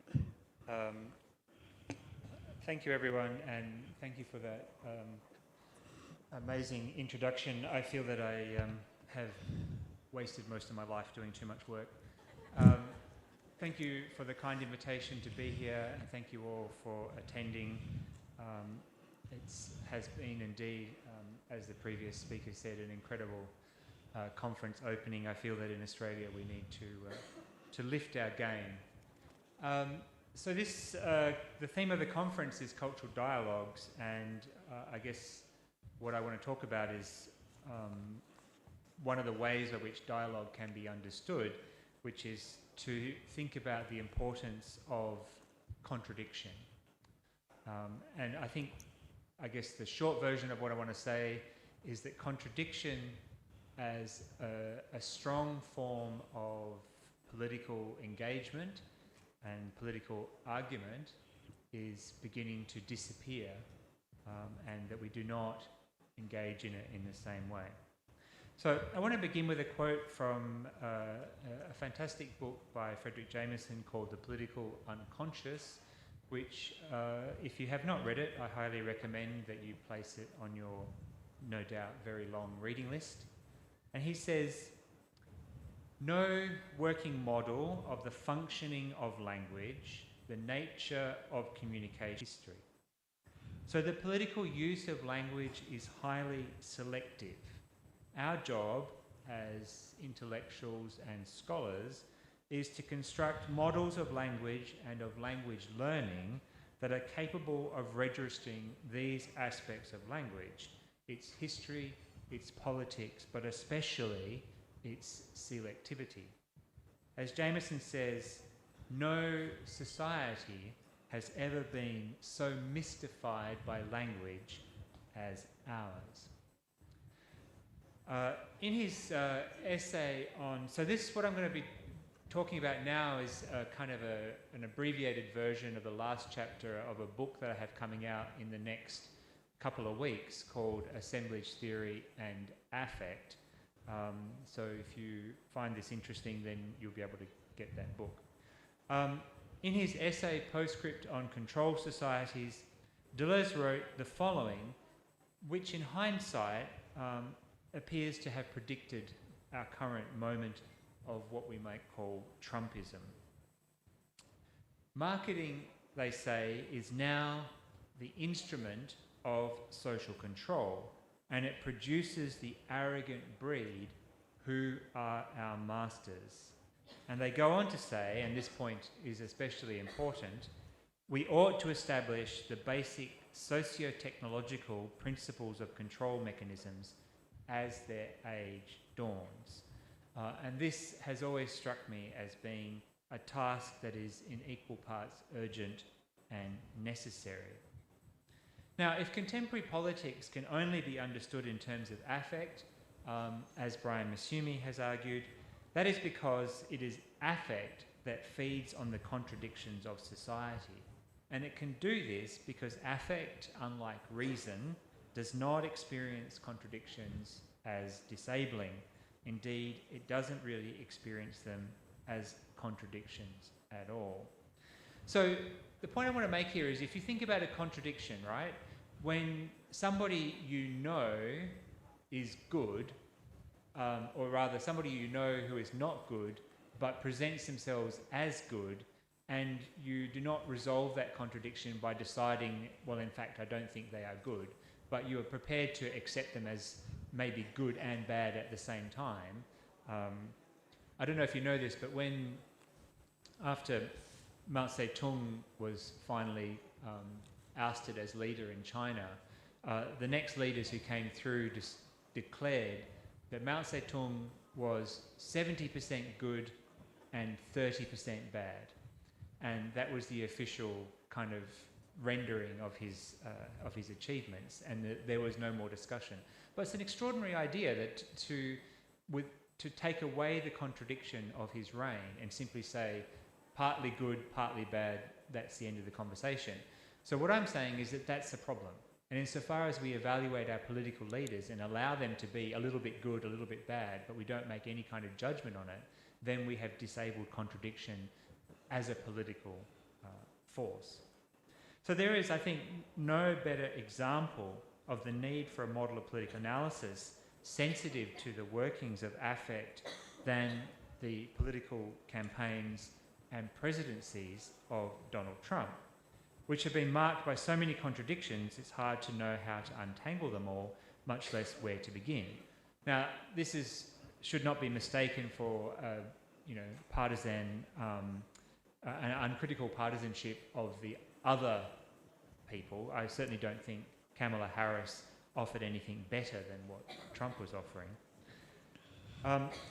And I guess the point that I want to make here is that we seem to have blundered into an age of politics that is bereft of truth, of ideas, and any semblance of the now forgotten utopian ideal that government should serve the interests of people. So, like many people, I found it difficult to understand why anyone would vote for a reality TV hack and grifter like Trump for the first time in 2016, and simply baffling that they would vote for him a second or in fact a third time after the appalling way he handled COVID-19. He more or less allowed hundreds of thousands of people to die. But despite, and the thing that's interesting about Trump is that despite a reputation for misogyny, he's had multiple wives, mistresses, allegations of sexual impropriety, outright admissions of sexual impropriety, hush money paid to prostitutes, and so on, Trump still managed to win the support of substantial numbers of women voters and Christian voters, which tends to suggest that people's political leanings are not decided by single issues or what are sometimes called rational choices, but stem rather from something much more inchoate. Similarly, Trump received support from construction workers despite his long and well-documented history of not paying his employees, a scenario for which the word contradiction does not seem adequate. And Trump even presented himself as the worker's friend. Now, the assumption made by many people that only the poor, the stupid, and the uneducated voted for Trump is neither true nor helpful. It may be that people were misguided in believing Trump would deliver on his promises, but that isn't a matter of stupidity or ignorance so much as it is a matter of desire. And desire, as Deleuze and Guattari argue, operates on multiple levels, such as that we're capable of desiring antithetical things without any sense of conflict. And I think that's probably the most important claim that I'm making, or that I want us to think about, that insofar as we begin to understand politics from the perspective of desire, we're trying to understand how it is possible to desire antithetical things, to desire things that are opposite. I want me to be looked after, but I don't care about those people. So we do not desire equality for everyone, we desire equality for us. And so I think that's a really important point. It is my view that for the most part people were not deceived by Trump. They wanted what he was selling. Just as importantly, they assumed they were somehow immune to whatever pain he promised to cause others. So viewed from the perspective of affect rather than policy proposals, Trump offered his supporters an image of America in which individualism reigned supreme, such that opinion and feeling, however half-baked and ill-thought, overcome science and reason. If you don't believe in vaccines, that is your right, and no elitist scientist or health professional can claim to know better, or so this thinking goes. In this regard, Deleuze and Guattari's endorsement of Wilhelm Reich's account of Nazi Germany applies fully to Trump supporters today. No, the masses were not innocent dupes.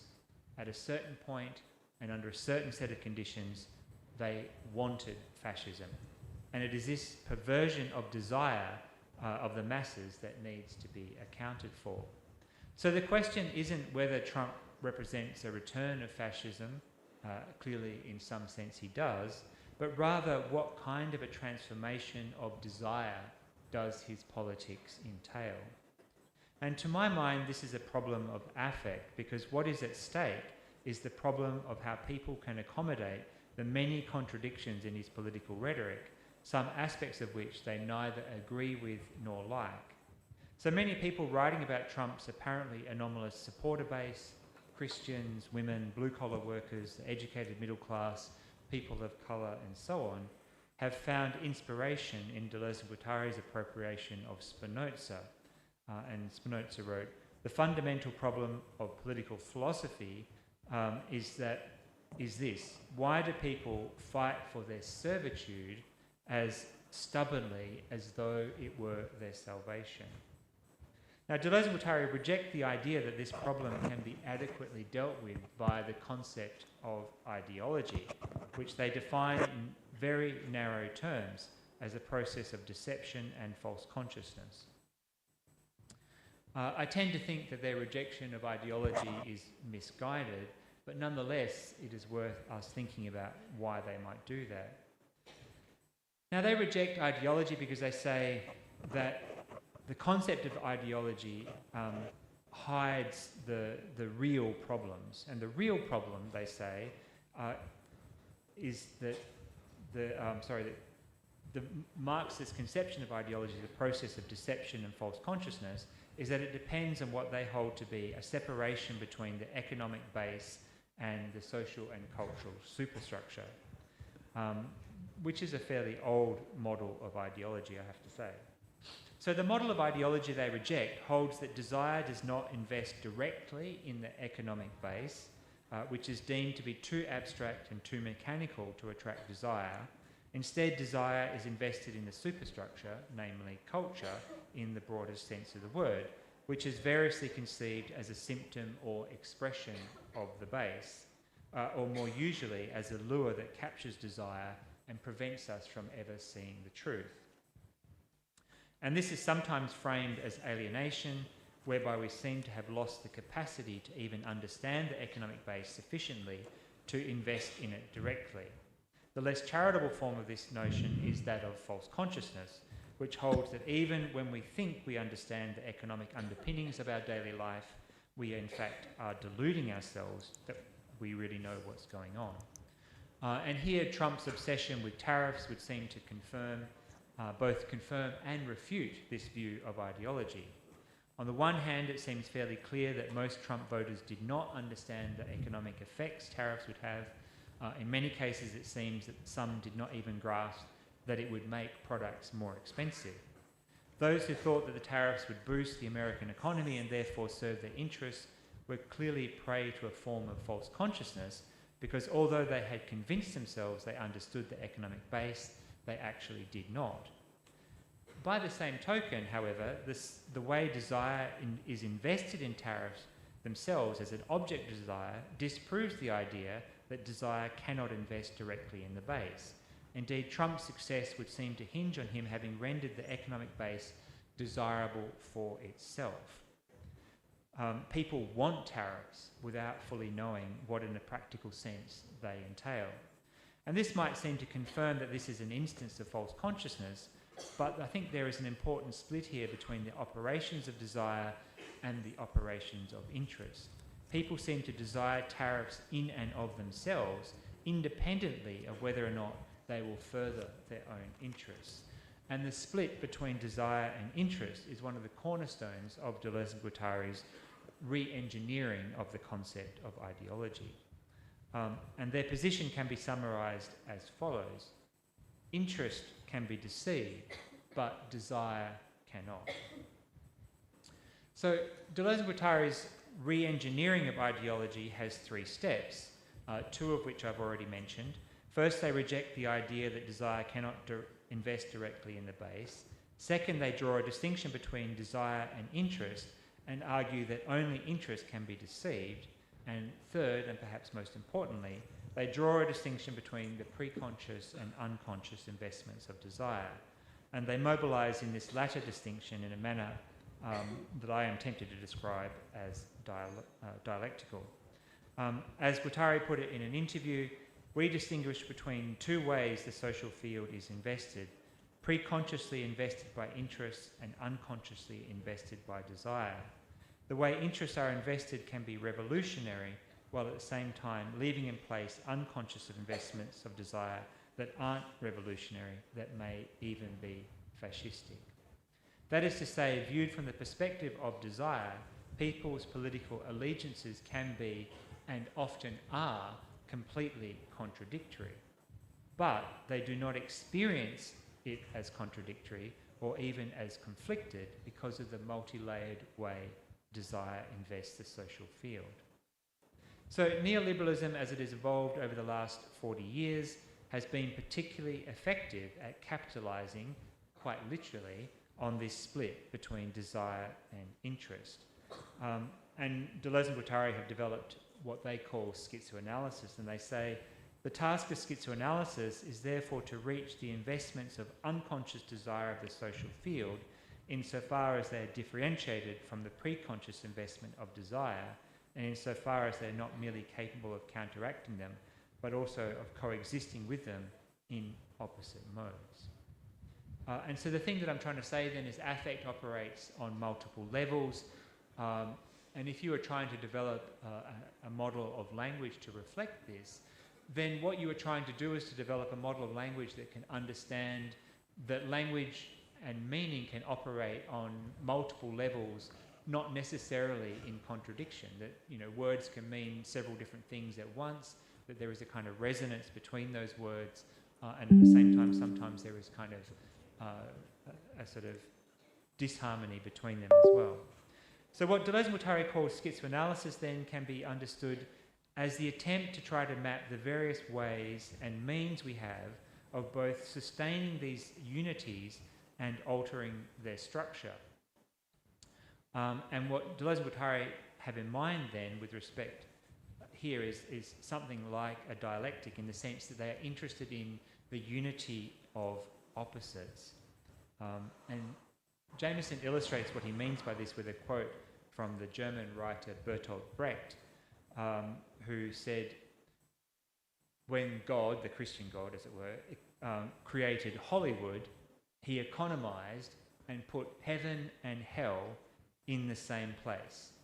For the prosperous, Hollywood is heaven, but for that reason it is hell for the poor people. The experience of one does not cancel out the experience of the other, and this is the crucial point. There is no possibility of synthesis of these two positions. The edges cannot be rounded off if we want to understand Hollywood as it actually is for the people who live there. The rich constantly seek to isolate themselves from the poor, but in doing so define heaven as that which escapes hell, rather than as something particular to itself. But their escape is to comfortable prisons with high walls, razor wire, security guards, and constant video surveillance. Similarly, poverty is defined as a kind of purgatory in which one lives in the shadows of these high walls and waits indefinitely and without hope for entrance into these heavenly prisons. In order to account fully for Hollywood, then, we have to see it as simultaneously heaven and hell. So you don't have to think about this in Christian terms, heaven and hell, just think about it in terms of rich and poor. Any move through a city anywhere in Jakarta, but anywhere in Indonesia, but anywhere in the world, would reveal the way by which inequality sits side by side. Rich people live next door to poor people live next door to rich people, and so on. But how do we synthesize that? We cannot. There is no possibility of synthesizing to a point where everybody lives well, right? So what we live in is this constant state of contradiction. Rich people living next to poor people. You know, like when I was in India, you can visit apartments for rich people who overlook poor people who are literally dying in the street. And you think, how can any society tolerate that level of contradiction? And that's what I mean about the disappearance of contradiction. If we stop seeing that as a contradiction, if we stop seeing inequality as a contradiction, that somehow disrupts the sort of stability of our society, then we become far too tolerant of inequality, which means that we disable any drive to make people's lives better. And this is why Deleuze and Guattari say no society has ever died of its contradictions.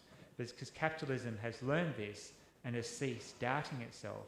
And while even socialists have abandoned belief in the possibility of capitalism's natural death. And I guess that's what I'm trying to say here, is that without contradiction, then society does not change. If we do not amplify the sense of contradiction, society remains the same. We tolerate inequality, which means people's lives do not improve, and the rich get richer and the poor get poorer. Thank you.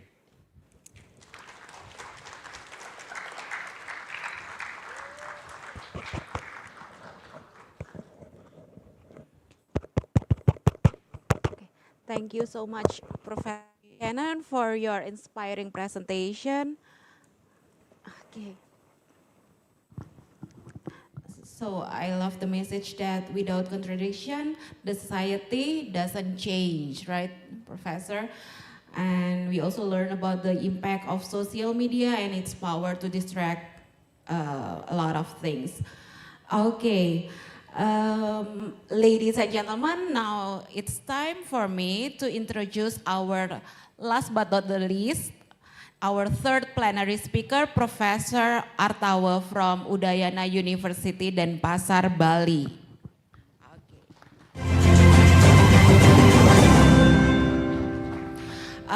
Ladies and gentlemen, Professor Artawa obtained his bachelor degree from Udayana University, then he continued to pursue his master degree from La Trobe University in Australia, right, Professor? Yeah. And also he obtained his PhD from the same university, La Trobe, in Australia. Professor Artawa is currently a teaching staff of English Department and Postgraduate Linguistic Program, Faculty of Humanities, Udayana University. Professor Artawa obtained his professorship in 2005. So you must have been still very young when you became a professor, right? Well, yeah. Okay. His research interests include linguistic typology and landscape, ladies and gentlemen. And of course, like our two other outstanding speakers, Professor Artawa also has been a visiting professor many times, including to the Australian National University from October 2009 until January 2010. Also, he's been a visiting professor in Tokyo University of Foreign Studies, Japan, from 2011 to 2012. And finally, he has also been invited as a visiting professor at BRIN, Indonesia, National Research and Innovation Agency of Indonesia, from January to July 2023. And Professor Artawa is now the head of PhD Linguistics Program Udayana University, and he has supervised 45 PhD dissertations as a main supervisor. Ladies and gentlemen, please welcome Professor Artawa on stage.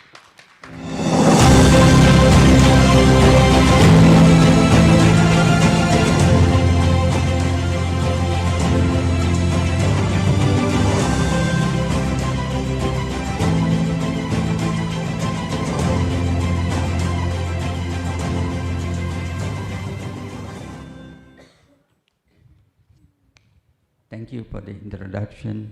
I would like to thank the conference committee from UNTAG, and to Pak Adi, is the chairperson of the SA.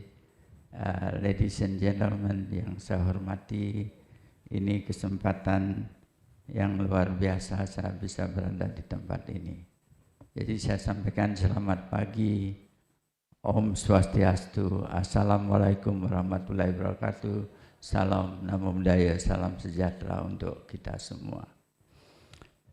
Baiklah, saya akan, sebelum saya membacakan PowerPoint saya ingin menyampaikan bahwa riset ini adalah bagian dari riset kami yang sedang berlangsung beberapa tahun terakhir, itu untuk membuat gambaran linguistic landscape of Bali. Jadi topik saya hari ini is the local identity and modernity, the case of make use of Balinese and English in public sign in Bali.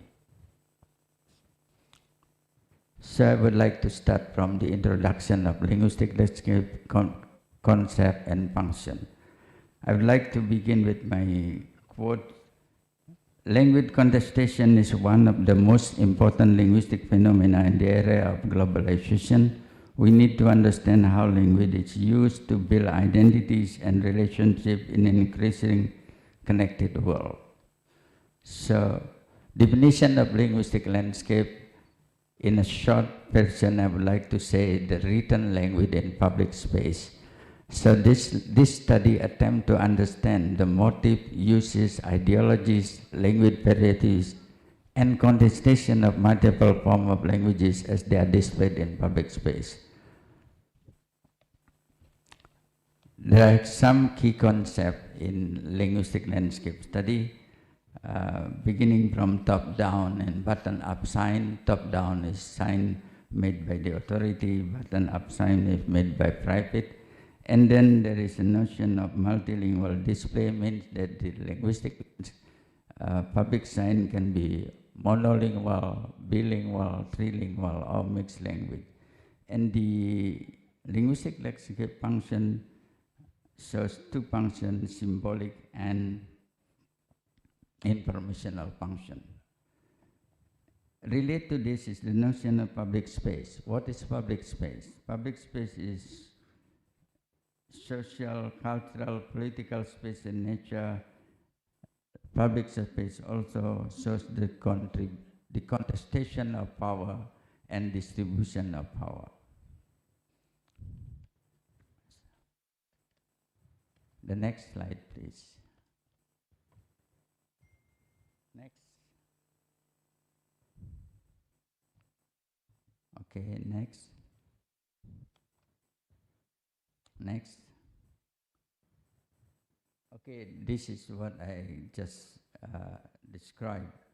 Okay, this is the basic concept of linguistic study, button up, top-down sign, multilingual signs, and then the last point is on the function of the linguistic landscape. Next slide, please. Next. Next, please.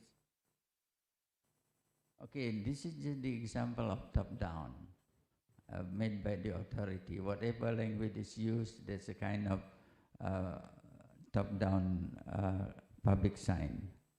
And using Indonesian, English, or other languages as well. It depends on the area where you can get this picture.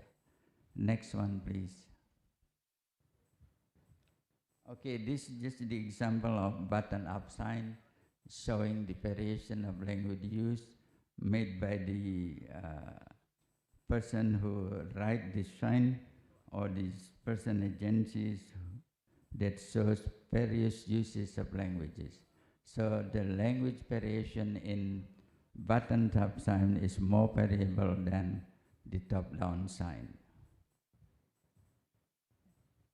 Next slide, please.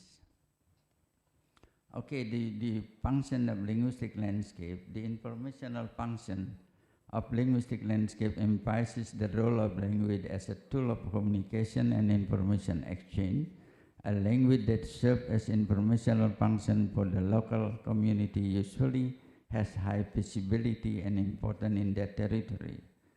The symbolic function of linguistic landscape refers to the meaning that are expressed indirectly by signs that are not obvious to the audiences. This meaning related to the implicit messages such as language value, status, dominance, and power.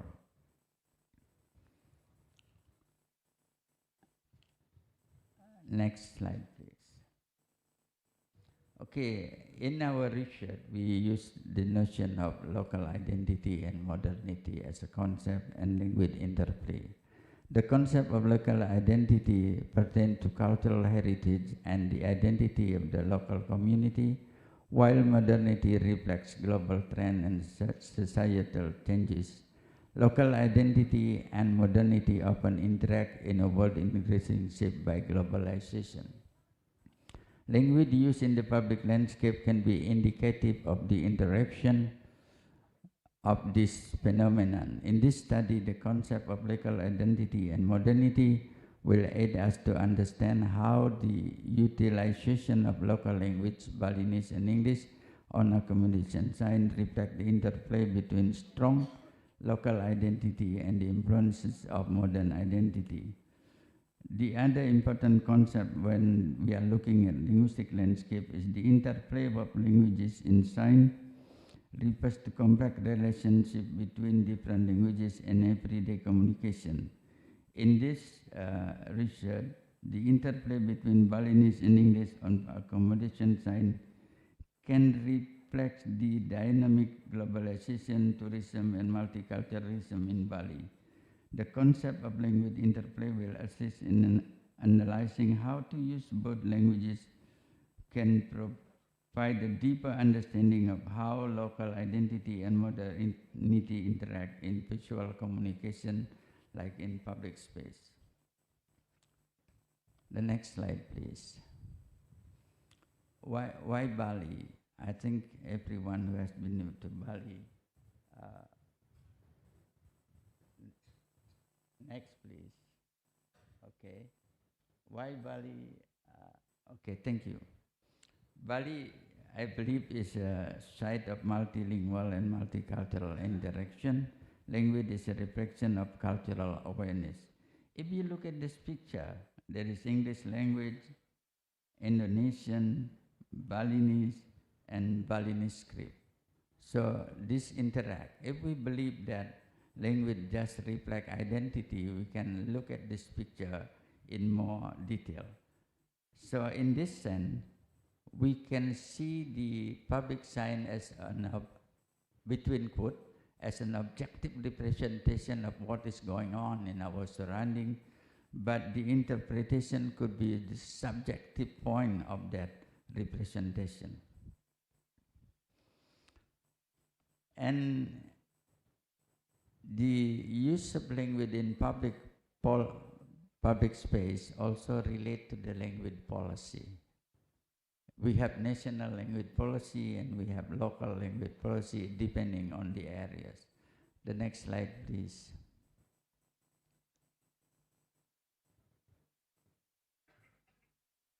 Okay. Language policy, I do not want to mention the national but the local. Regional government of Bali has a language policy that's Governor Regulation number 80 of 18 concerning the protection and the use of Balinese language and script literature and the implementation of language ban. So, based on this regulation, the use of Balinese script placed above the Latin letters in the name of Hindu places, worship, traditional institution, inauguration, inscription of building, government agencies, private institution, road, tourist attraction, and other facilities. Next, please.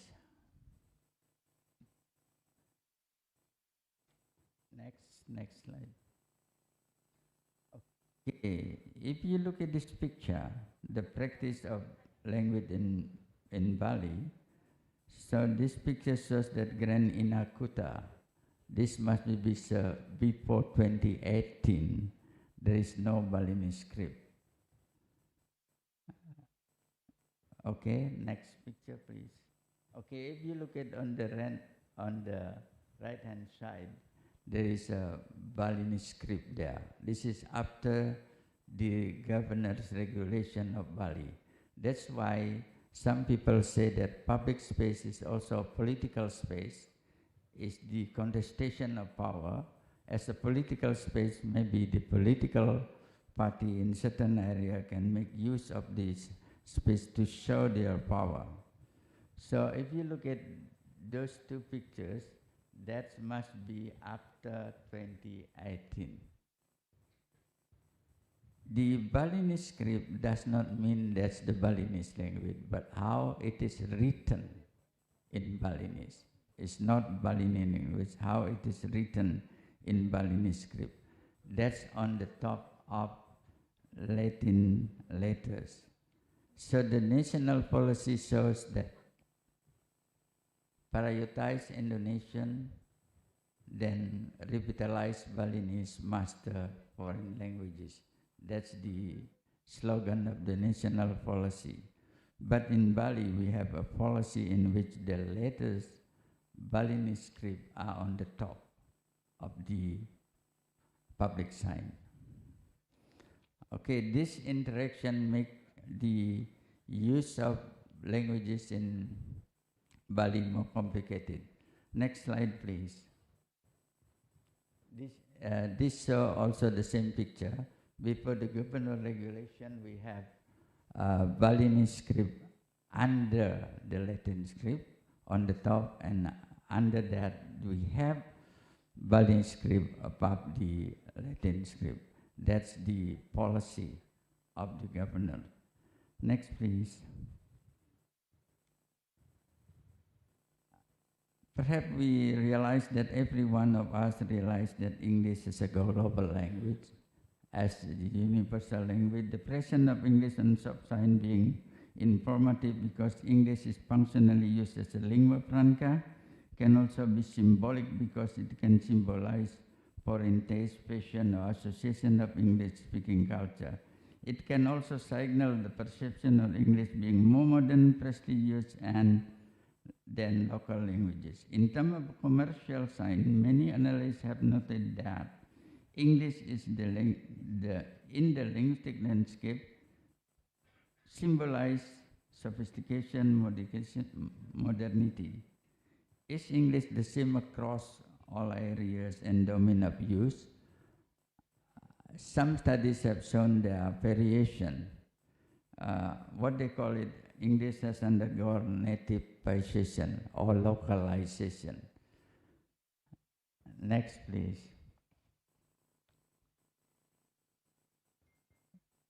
Did anyone ever see this picture?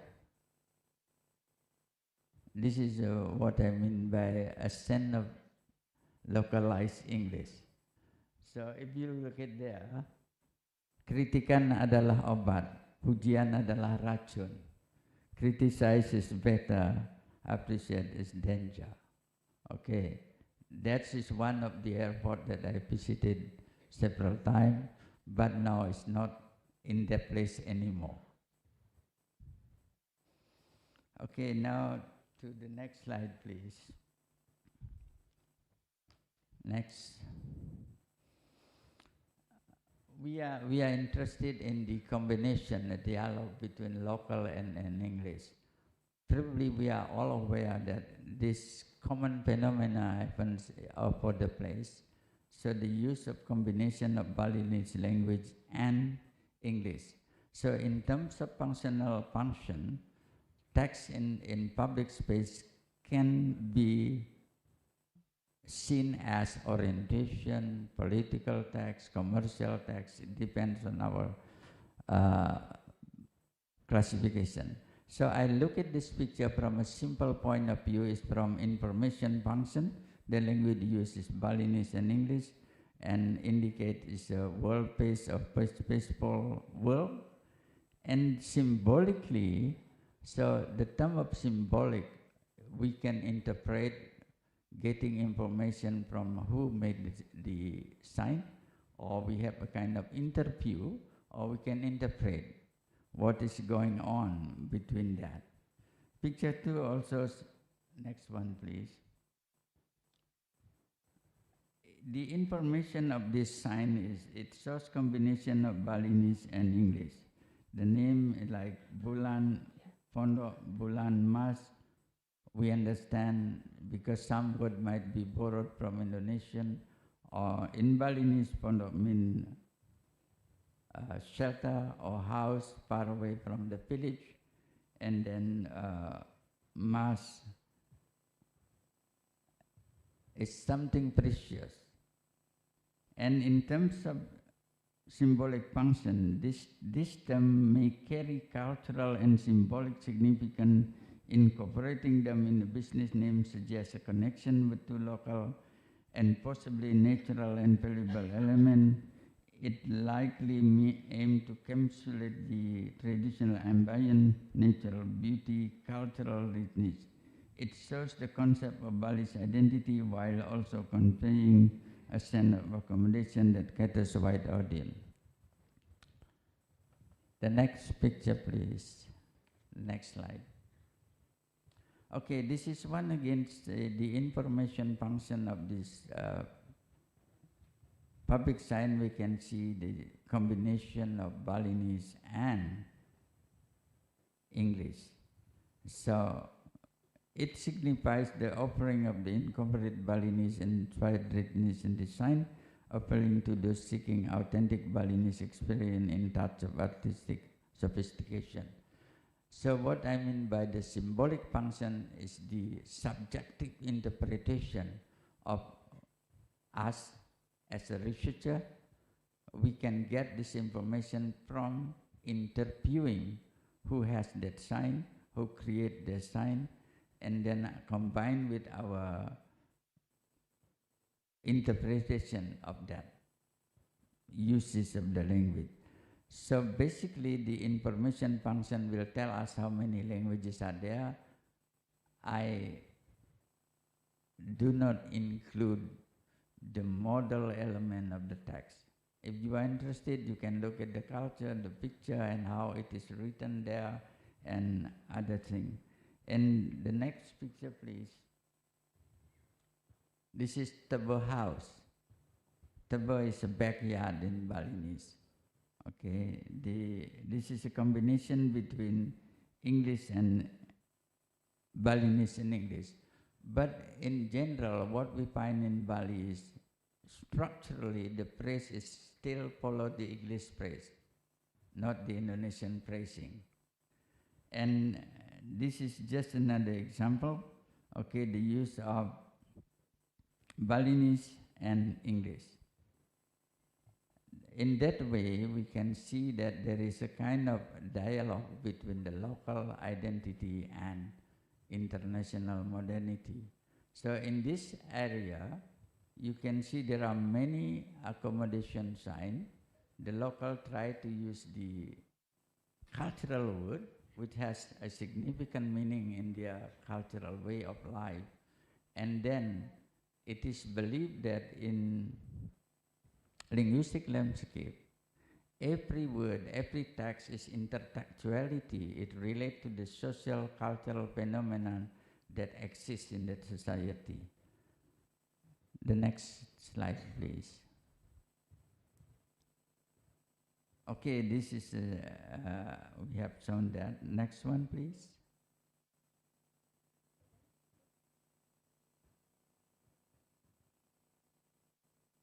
I don't want to go into detail of this. I just wanted to let you know that the information function, the use of local language in text sign. Okay, next slide, please. This is just another example. Next, please. Okay, this is another example. And the next slide, please. Okay. This is not about accommodation, but at the sign, if you go to Bali and you see, this is the bank advertisement in the airport of Bali. So there is Indonesian, Balinese English, Balinese, the combination of those languages in public sign. So basically we can interpret based on the informational function. So if you go somewhere else, you can see where you are by looking at the public sign in the places where you go. But there might be a different place. My colleague and I was doing workshop in Sweden. In Sweden, there is no English in the public space, not like us here in Indonesia. Next one, please. Okay, this is another combination of Balinese and English. So the point that I'm making for this point is that there is a combination between Balinese and English in Bali. We might look at the same phenomenon in other places. The next one, please. Next slide. Okay, you know Pizza House? This is Umah Pizza. So Umah is Balinese, being translated into Umah Pizza. And what we did, we have published a number of articles already based on our research, which is still ongoing research on public space in Bali and public sign. So the conclusion that we can draw, the next slide please.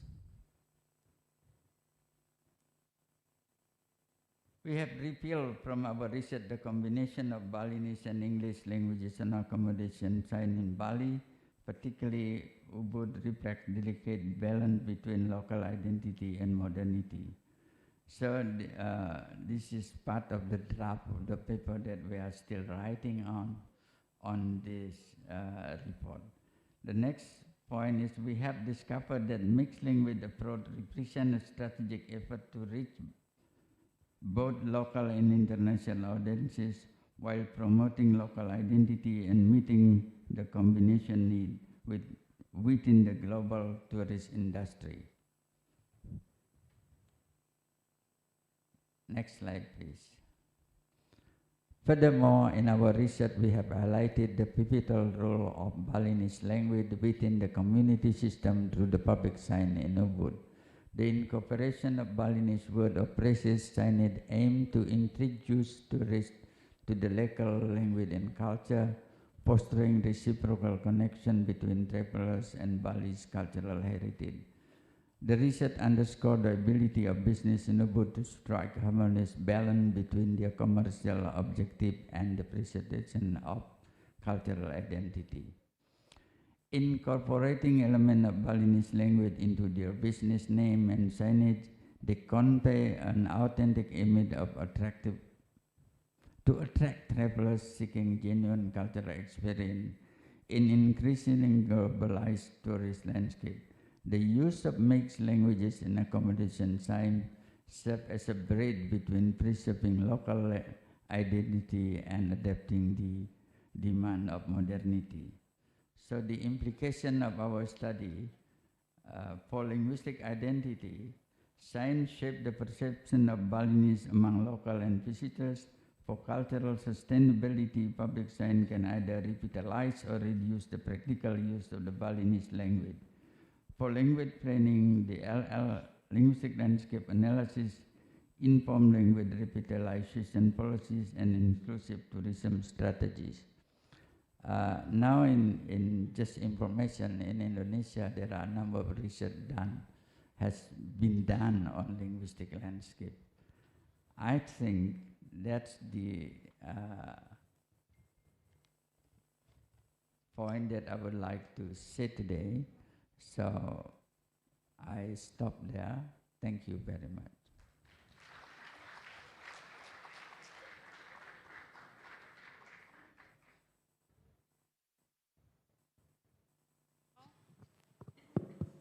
Matur Suksma Prof. Artawa for your insightful presentation.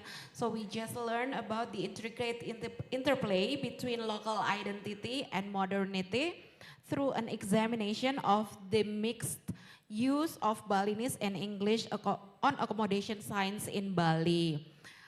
So it reveals that there's a delicate balance between the local identity and modernity through an examination of the mixed use of Balinese and English on accommodation science in Bali.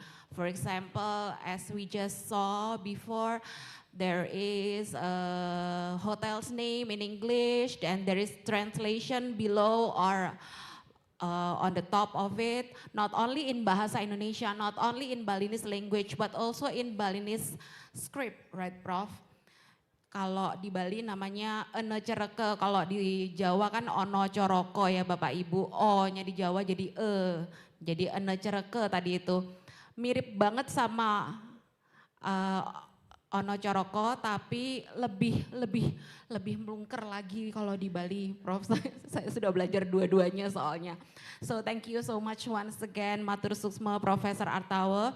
So ladies and gentlemen, now it's time for questions and answer sessions.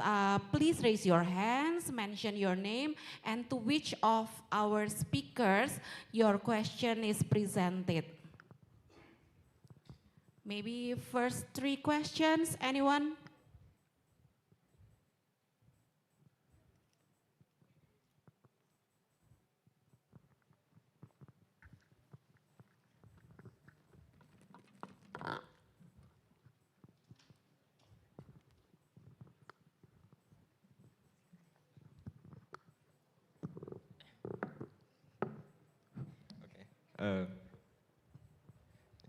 Assalamualaikum warahmatullahi wabarakatuh.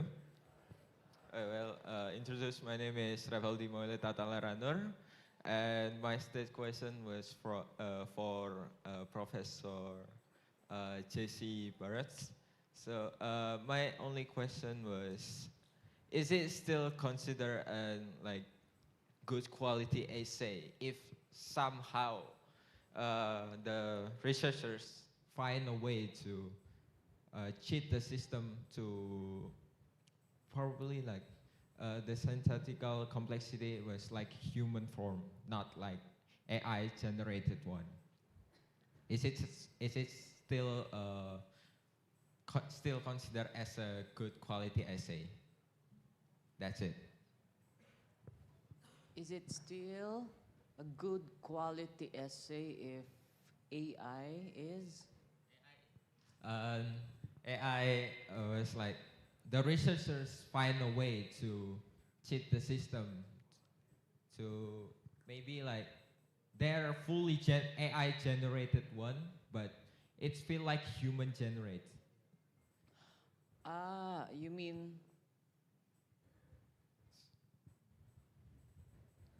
it's fully generated by AI, but the user of ChatGPT was able to manipulate it to make it more human-like. Yes, like exactly. Sorry, my good writing. Language. Wait, I'm trying to connect the concept of good writing on that one. But I feel that humans or any user cannot humanize an AI-generated text, no matter how much you prompt it. Why? Because ChatGPT, for example, and other generative AI tools do not have the depth of human experience. They do not have emotions. They might show some emotions, but the basis for their emotions is still cognitive processing. It's still mental, no? Based on the information fed to it. So it's just very unlikely that a person can really manipulate AI tools to humanize it, because what I want to try as a researcher actually is on that area. I'm planning actually to input a lot of experience in this AI tool, perhaps an experience of a particular person like myself. And then once I input a lot of information or human experience to that one, can it be humanized in that way? I still don't have answer to that one. So probably you can also attempt that one, and then you figure out whether the text that will be produced by AI tools will be really a human type of writing. But in the aspect of good writing, it depends on how we define good writing. If it's only based on the linguistic features and not on depth, then definitely it can be considered as good writing. But if we considered also human experience, depth of argumentation and creativity, I feel that AI-generated text still lack those items, and in that particular aspect, they cannot be considered as good writing. Thank you for the answers. Next question.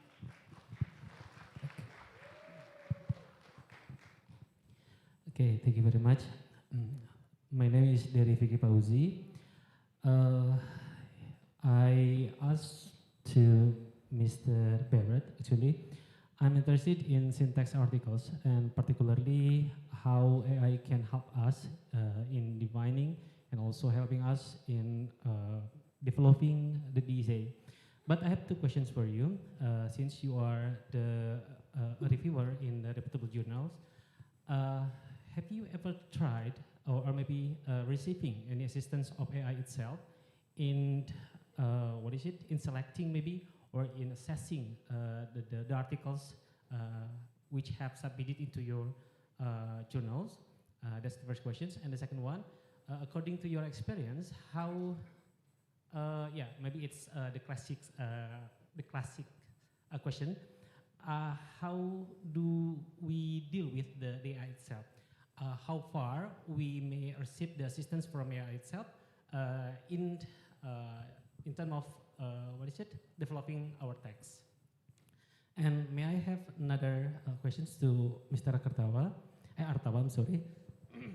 To be honest, I'm doing a research about the code switching, which may construct an identity. So I am doing the research. I'm doing the subsequent of research of the code switching, which regularly used in the newsletters platform in social media. And I would like to analyze it to the identity construction. So actually it's not a question, but maybe I would like to have some advice from you. From where can I start the research, and maybe what aspect do I need to focus on since my research? Okay, I repeat, my research is in bahasa maybe ya, konstruksi identitas dalam penggunaan alih kode dalam newsletter in media sosial. Maybe that's all. Thank you very much. Assalamualaikum warahmatullahi wabarakatuh. Professor Artawa, Professor Barrett wants you to answer first. Are you ready?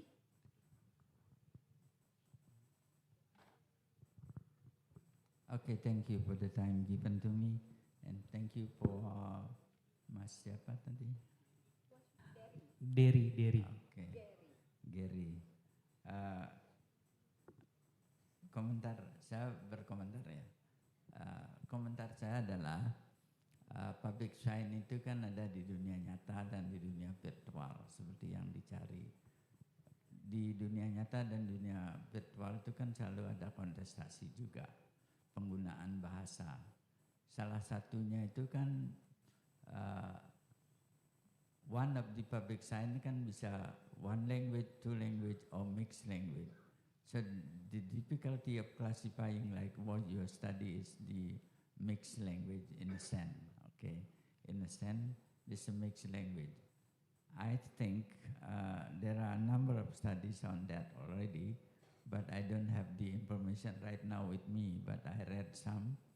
That's an interesting topic, intriguing, how we can analyze that, because there is a concept of contestation in every public sign, either it is in physical or in virtual world. So the traditional social linguistic approach to that you might be interested in starting with, then develop on the language use. Because to me, I believe that the linguistic theory should develop 3 points: the structure of the language that can be done, and the number 2 is the acquisition of the language, so the theory of language acquisition, and the third point, which is almost impossible to handle without any reference of other approaches, is the use of language, because the use of language is really depends on the evidence that you get. So please define your study, the scope of your study, then you can, let's say, formulate what is going on that, because we cannot generalize the language use. It's quite specific to the context of use. Saya kira itu informasi saya, Mas. Terima kasih. Enough? Thank you, Professor Artawa. Now it's your turn. You get the question? Can you simplify? I don't know if I get the questions The first correctly. question, yeah, me too. Could you repeat your first question? Since you are the reviewer in the reputable journal, so did you receive any assistance from AI itself in selecting or, let's say, assessing the articles coming to you? In assessing, we are, as peer reviewer and as editor, we are not allowed to upload the papers in any generative AI tool, so it's unethical for a reviewer to upload these papers in generative AI tools. So we really need to use our own expertise, our knowledge, and our ethical practices in reviewing papers. But what's interesting is that I frequently encounter papers that I definitely know that they generated texts from generative AI. One strategy that I use as a reviewer is that I get a particular concept from that paper. I let ChatGPT explain that particular concept, and when they reveal the same patterns, the same way of explaining that concept somehow, that gives me an idea that that paper is really confirmed, that somehow confirmed that it's generated from AI. So as reviewer and editor, we cannot really upload these papers. Probably we can just ask AI to simplify certain concepts. If we don't understand some parts of the paper, we'll just let a portion of it re-explained or clarified by generative AI. The second question is on responsible use of, acceptable use of generative AI for writing in general, right? Yeah, correct. Writing in general, the only acceptable so far, particularly in research writing, is on editing part. But you cannot use generative AI for generating content for the paper. As you know, generative AI experiences a lot of hallucinations, and if the users are not careful in using these tools, then you are in great danger. Like, I have sat as an examiner for several theses and dissertation defense, and we have encountered a lot of students using generative AI. And how did I spot that? By just looking at the patterns, of course, and second is when I check the references and citation. If you do that, that's a form of plagiarism, or if it fabricated references and information, that falls under fabrication. It's a research misconduct. So generally, the acceptable one is really on language editing. That's one. Formatting could be also.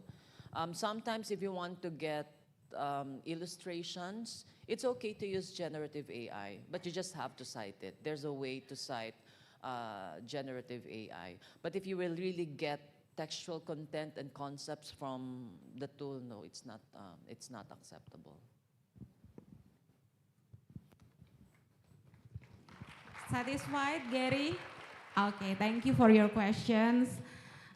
Any more questions, ladies and gentlemen? Yeah, we still have a lot of questions. Microphones, please. Okay. All right, thank you very much. My name is Lisetio Arianti. I'm from UNESA. I would like to ask question to Professor Dr. Jesse Barrett. I think I'm very interested with your research regarding syntax and so on. I also teach syntax in undergraduate, but this semester I do not teach argumentative writing. What have become an interesting part in your presentation, it's about the argumentative text that you have used for your data. It's about 200 words for each text, if I'm not mistaken. I am a little bit, what is it? In that 200 words, for argumentative text, do you also include some analysis for the consideration, the structure of the argumentative text itself, like claim, support, reasoning, contra-argument? Because in 200 words, is it possible to recognize those parts? And that's what I want to know. And then from your results, is there like any relationship with those 4 parts, especially when you mention subordination, coordination, blah, blah, blah? Yes, that's my question. Thank you. I think that's a very good question, and it is something, I'll answer the first one, which is, can you can generative AI produce arguments in just around 200 words? The answer is yes. Can be 1 argument, can be 2 arguments, can be 3 arguments. But those are not the areas that we looked into the argumentative essays, because we just focused on the syntactic complexity. Perhaps future studies that you can probably explore is on the relationship or interaction between the argumentation and syntactic complexity. And very few or none yet have explored that area. That is an excellent research topic that you can explore on. And in relation to your second question, which is the four aspects, dimensions that you mentioned, you can probably incorporate that one, because there's no answer yet to that one. So you work on that and just let me know about the results of that Thank study. You very much. Yeah.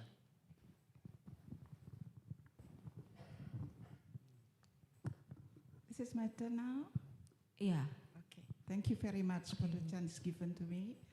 My questions will be directed to Professor Artawa, because I need to have deeper understanding about the interface between social linguistics and also linguistic landscape. The second one is, as we all know, and the data were presented before, that almost the sign used by public places using mixed language, English, Balinese, most of them use cultural term. What is behind that? Since you have already mentioned also, you interviewed the owner and other persons, and then tentatively, what are the results? Thank you very much, Prof. Artawa. Okay. Thank you, ma'am, for your questions.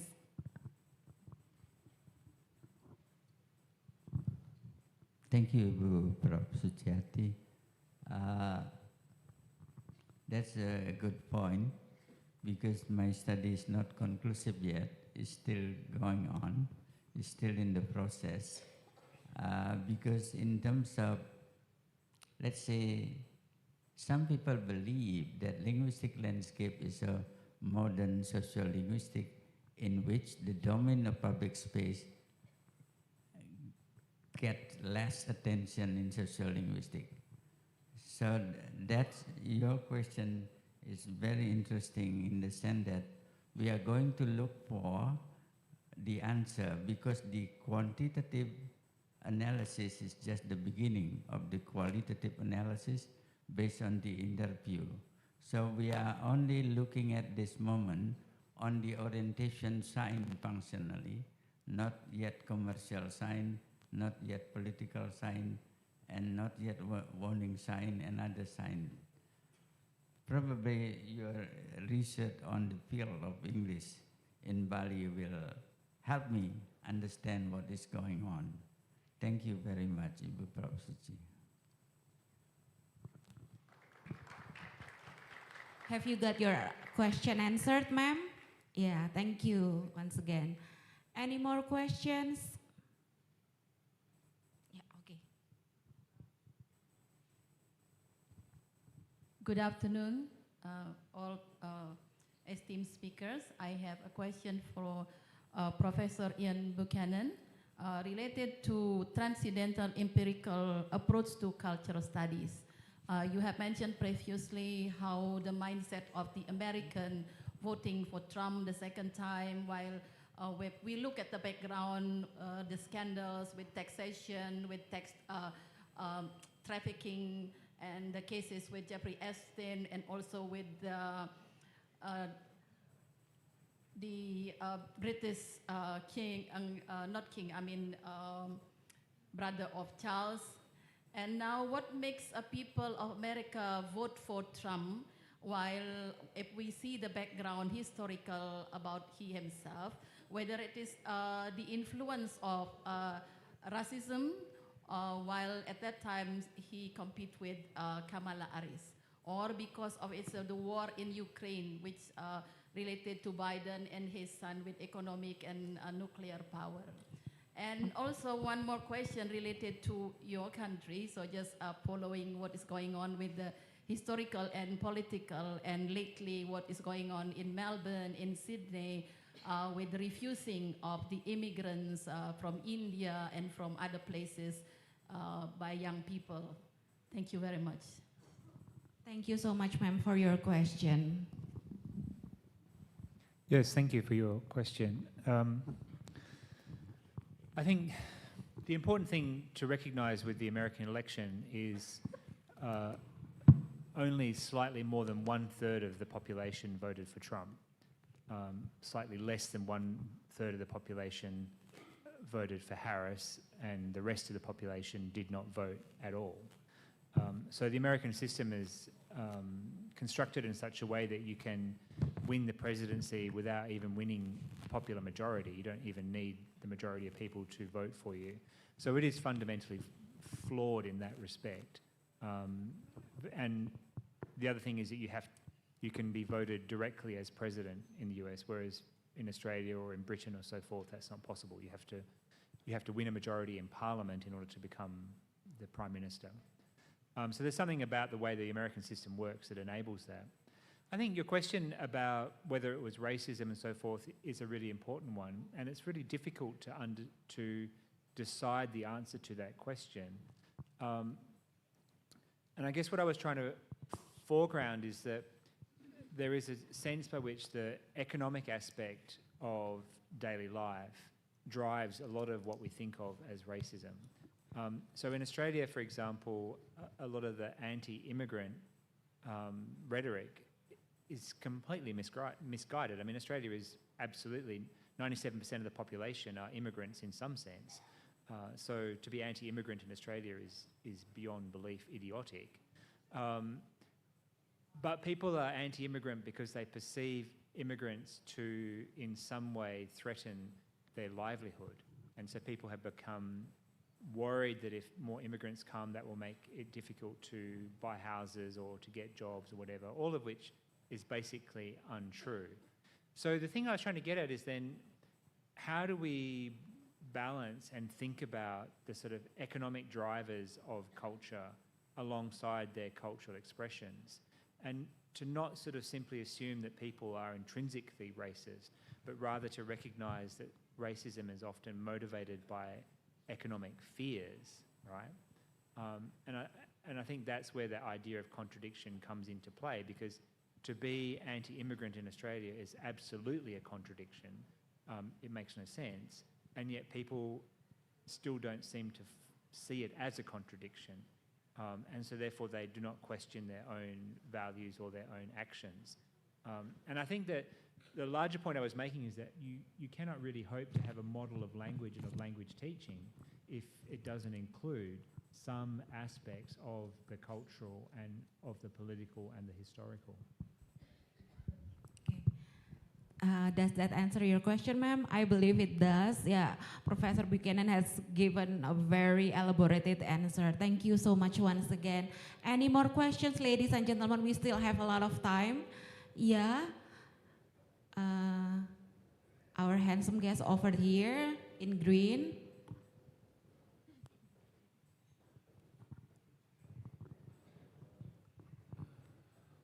Thank you for the opportunity. My name is Fitra from STB Agia, Bekasi. My question is for Professor Ian. I read this. Since you mentioned Deleuze and Guattari, I study these two for the basis of my research right now on critical posthumanisms. And then you also talk about Frederick Jameson's a Marxist contemporary philosophers. And my question is, does Jameson talk or criticize the concept of humanity or liberal humanisms, which leads to posthumanism discourse? Since one of his most influential quotation is the history of human is the history of class struggle. Like you said, it is a contradiction of becoming a human. And is it possible to end these contradictions by moving our concerns figuratively or even biologically to posthumans discourse to end this contradiction of becoming humans? That's my questions. Thank you. Yeah, thank you. An extremely technical question. So certainly Jameson was, as was Deleuze and Guattari, both very critical of the idea of humanism, mostly because humanism is essentially a Western European concept, and so it has been extensively criticized within post-colonial context for its privileging of a white model of humanity, but also because it's fundamentally an ethical model rather than a political model. And so the ethical model kind of assumes that there is a set of universal values by which humans can live, whereas the political model recognizes that day-to-day life is a matter of negotiation and alliance. I'm not entirely persuaded that posthumanism offers us a better model, because it's not really sure I'm not sure what the post part of posthumanism actually means. Does it mean that we have somehow cancelled out humanism, or does it mean we've simply accepted that humanism exists and we've moved on? So to me, it's a fairly ambivalent kind of a concept to have, and it's not one that I feel has ever been particularly well articulated as a position that one could adopt. But also I don't know that it's necessary. I mean, you also mentioned Marxism. I think that if we understand Marxism as a form of critical thinking that recognizes that daily life is fundamentally political and that it is built on a kind of long history of the interactions of people and the interactions with the economy, that we don't really need another term besides that in order to develop a mode of thinking that is appropriate for our time. And certainly both Deleuze and Guattari and Jameson adopt that position. They both essentially say that Marxism is sufficient for what we need right now. It doesn't mean that Marxism cannot be criticized, that it can't be developed further, that there aren't new ways of thinking about it. But insofar as we see everyday life as fundamentally political, then we are kind of moving in the right frame of reference. Thank you. Thank you, Professor Buchanan. Thank you, sir, for your question. We still have like a quarter hour more, ladies and gentlemen, for the questions and answers. Yeah, next. Yeah, sir. Thank you very much. My name is Joe Manta from Dian Swantara University, Central Java. Well, I'm interested in Professor Ian Buchanan presentation. This is more philosophical as well as political. Yeah. My concern is of pragmatics, but I'm interested in the term political desire, political force, whatever. And actually talking about contradiction, we are talking about the conflicts of ideology, if I'm not mistaken. My question is that in what kind of configuration of hegemony, the contradiction of rich and poor, equal and unequal, in what kind of configuration of hegemony peace is created? Maybe it is a bit difficult, but I'd like to know. Thank you very much. Thank you very much, sir. Sorry, I'm not quite sure I understood the last part that you said. Did you say that with hegemony that peace is created? Is that what you said? Peace is created in what kind of configuration of hegemony? This is the hegemony of the rich, hegemony of the poor, hegemony of the equal, the hegemony of unequal. Because sometimes now war is everywhere, right? Sometimes the thought you are provoking, I think, is very interesting. So, in your opinion, in what kind of configuration of hegemony peace is created? Yeah, that's an interesting question. So, I guess it depends on our definition of peace, right? Like, if peace is the acceptance by the poor, let's say, of what should be regarded as an intolerable situation, then it's not really peace, it's resignation and defeat. If peace is accepted by the rich, in which they have triumphed and they don't care about the fact that poor people are not living well, then that's not peace either, it's just simply triumphalism. So peace would have to be some version whereby the rich and the poor both felt that society was rewarding them in a way that they felt was adequate to their needs and to their desires. And I guess what I was essentially saying is that insofar as we live in a society that tolerates very high levels of inequality, in which poor people do not live well, that seems to me to be a fundamental problem, and it should be a problem, I think, for everyone. And what's important to me is the way by which the fact that that should be a problem, that it's a contradiction in our society, is constantly overlooked and diminished. We find ways to accommodate ourselves to that. And the question is whether or not that's happening because people are, false consciousness. Are they deluded? Do they just simply think life is as good as it can be? Or is it because they have been so overwhelmed by the sort of power structure of society that they do not feel that they can change things? So to me, it's a complicated picture, but I think that from the perspective of learning a language, we have to be kind of interested in the ways by which language is used to perpetuate inequality and to perpetuate what you talk about as the hegemony, the way by which a certain regime of power manages to maintain its position in such a way that people do not feel able to question it or to challenge it or to even imagine that there is an alternate to the one that they currently have. Okay. Does that answer your question, sir? So you mean to say that acceptance is the key? No, I think in fact the opposite. It's how do we keep open the space of a dialogue whereby we say, no, we do not think we have achieved yet something that looks like equality or something that looks like fairness for all people or for justice.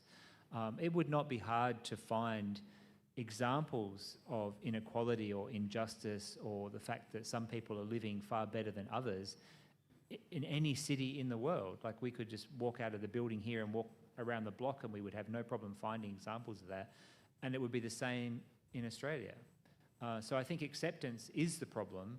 And in fact, it's the ways by which language is used to encourage and to perpetuate that acceptance that we should be investigating, and asking the question of, well, how do we disturb that acceptance in order to generate a new drive for equality, to make people more eager to think about how they could make lives for most people better.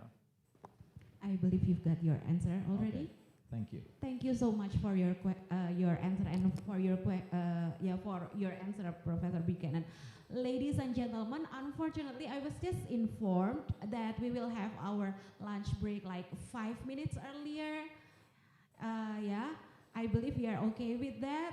So that question and answer brings us to the end of our first plenary session. On behalf of UNTAG Surabaya, I would really like to thank you, our 3 distinguished speakers, Professor Jesse Barrett, Professor Ian Buchanan, and Professor Artawa. And I would also like to thank you to the audience for your active participation and your thoughtful questions. Thank you so much. I would like to return the floor to the MCs.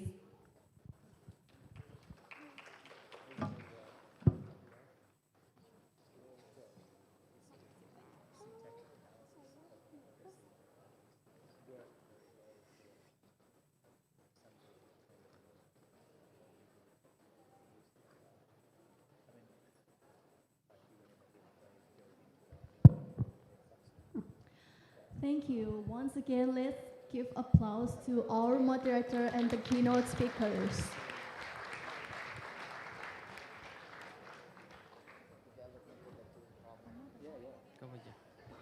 Ladies and gentlemen, this is the end of the first plenary session. Now we'll now to take a lunch and prayer break. Lunch will be served in the corridor outside this conference room. Meanwhile, there are several prayer rooms in this university. You can check their location on the announcements that we have put in several places. After the break time, you can proceed to the parallel rooms. Our committee are ready to show you the direction. Thank you very much and enjoy your meal.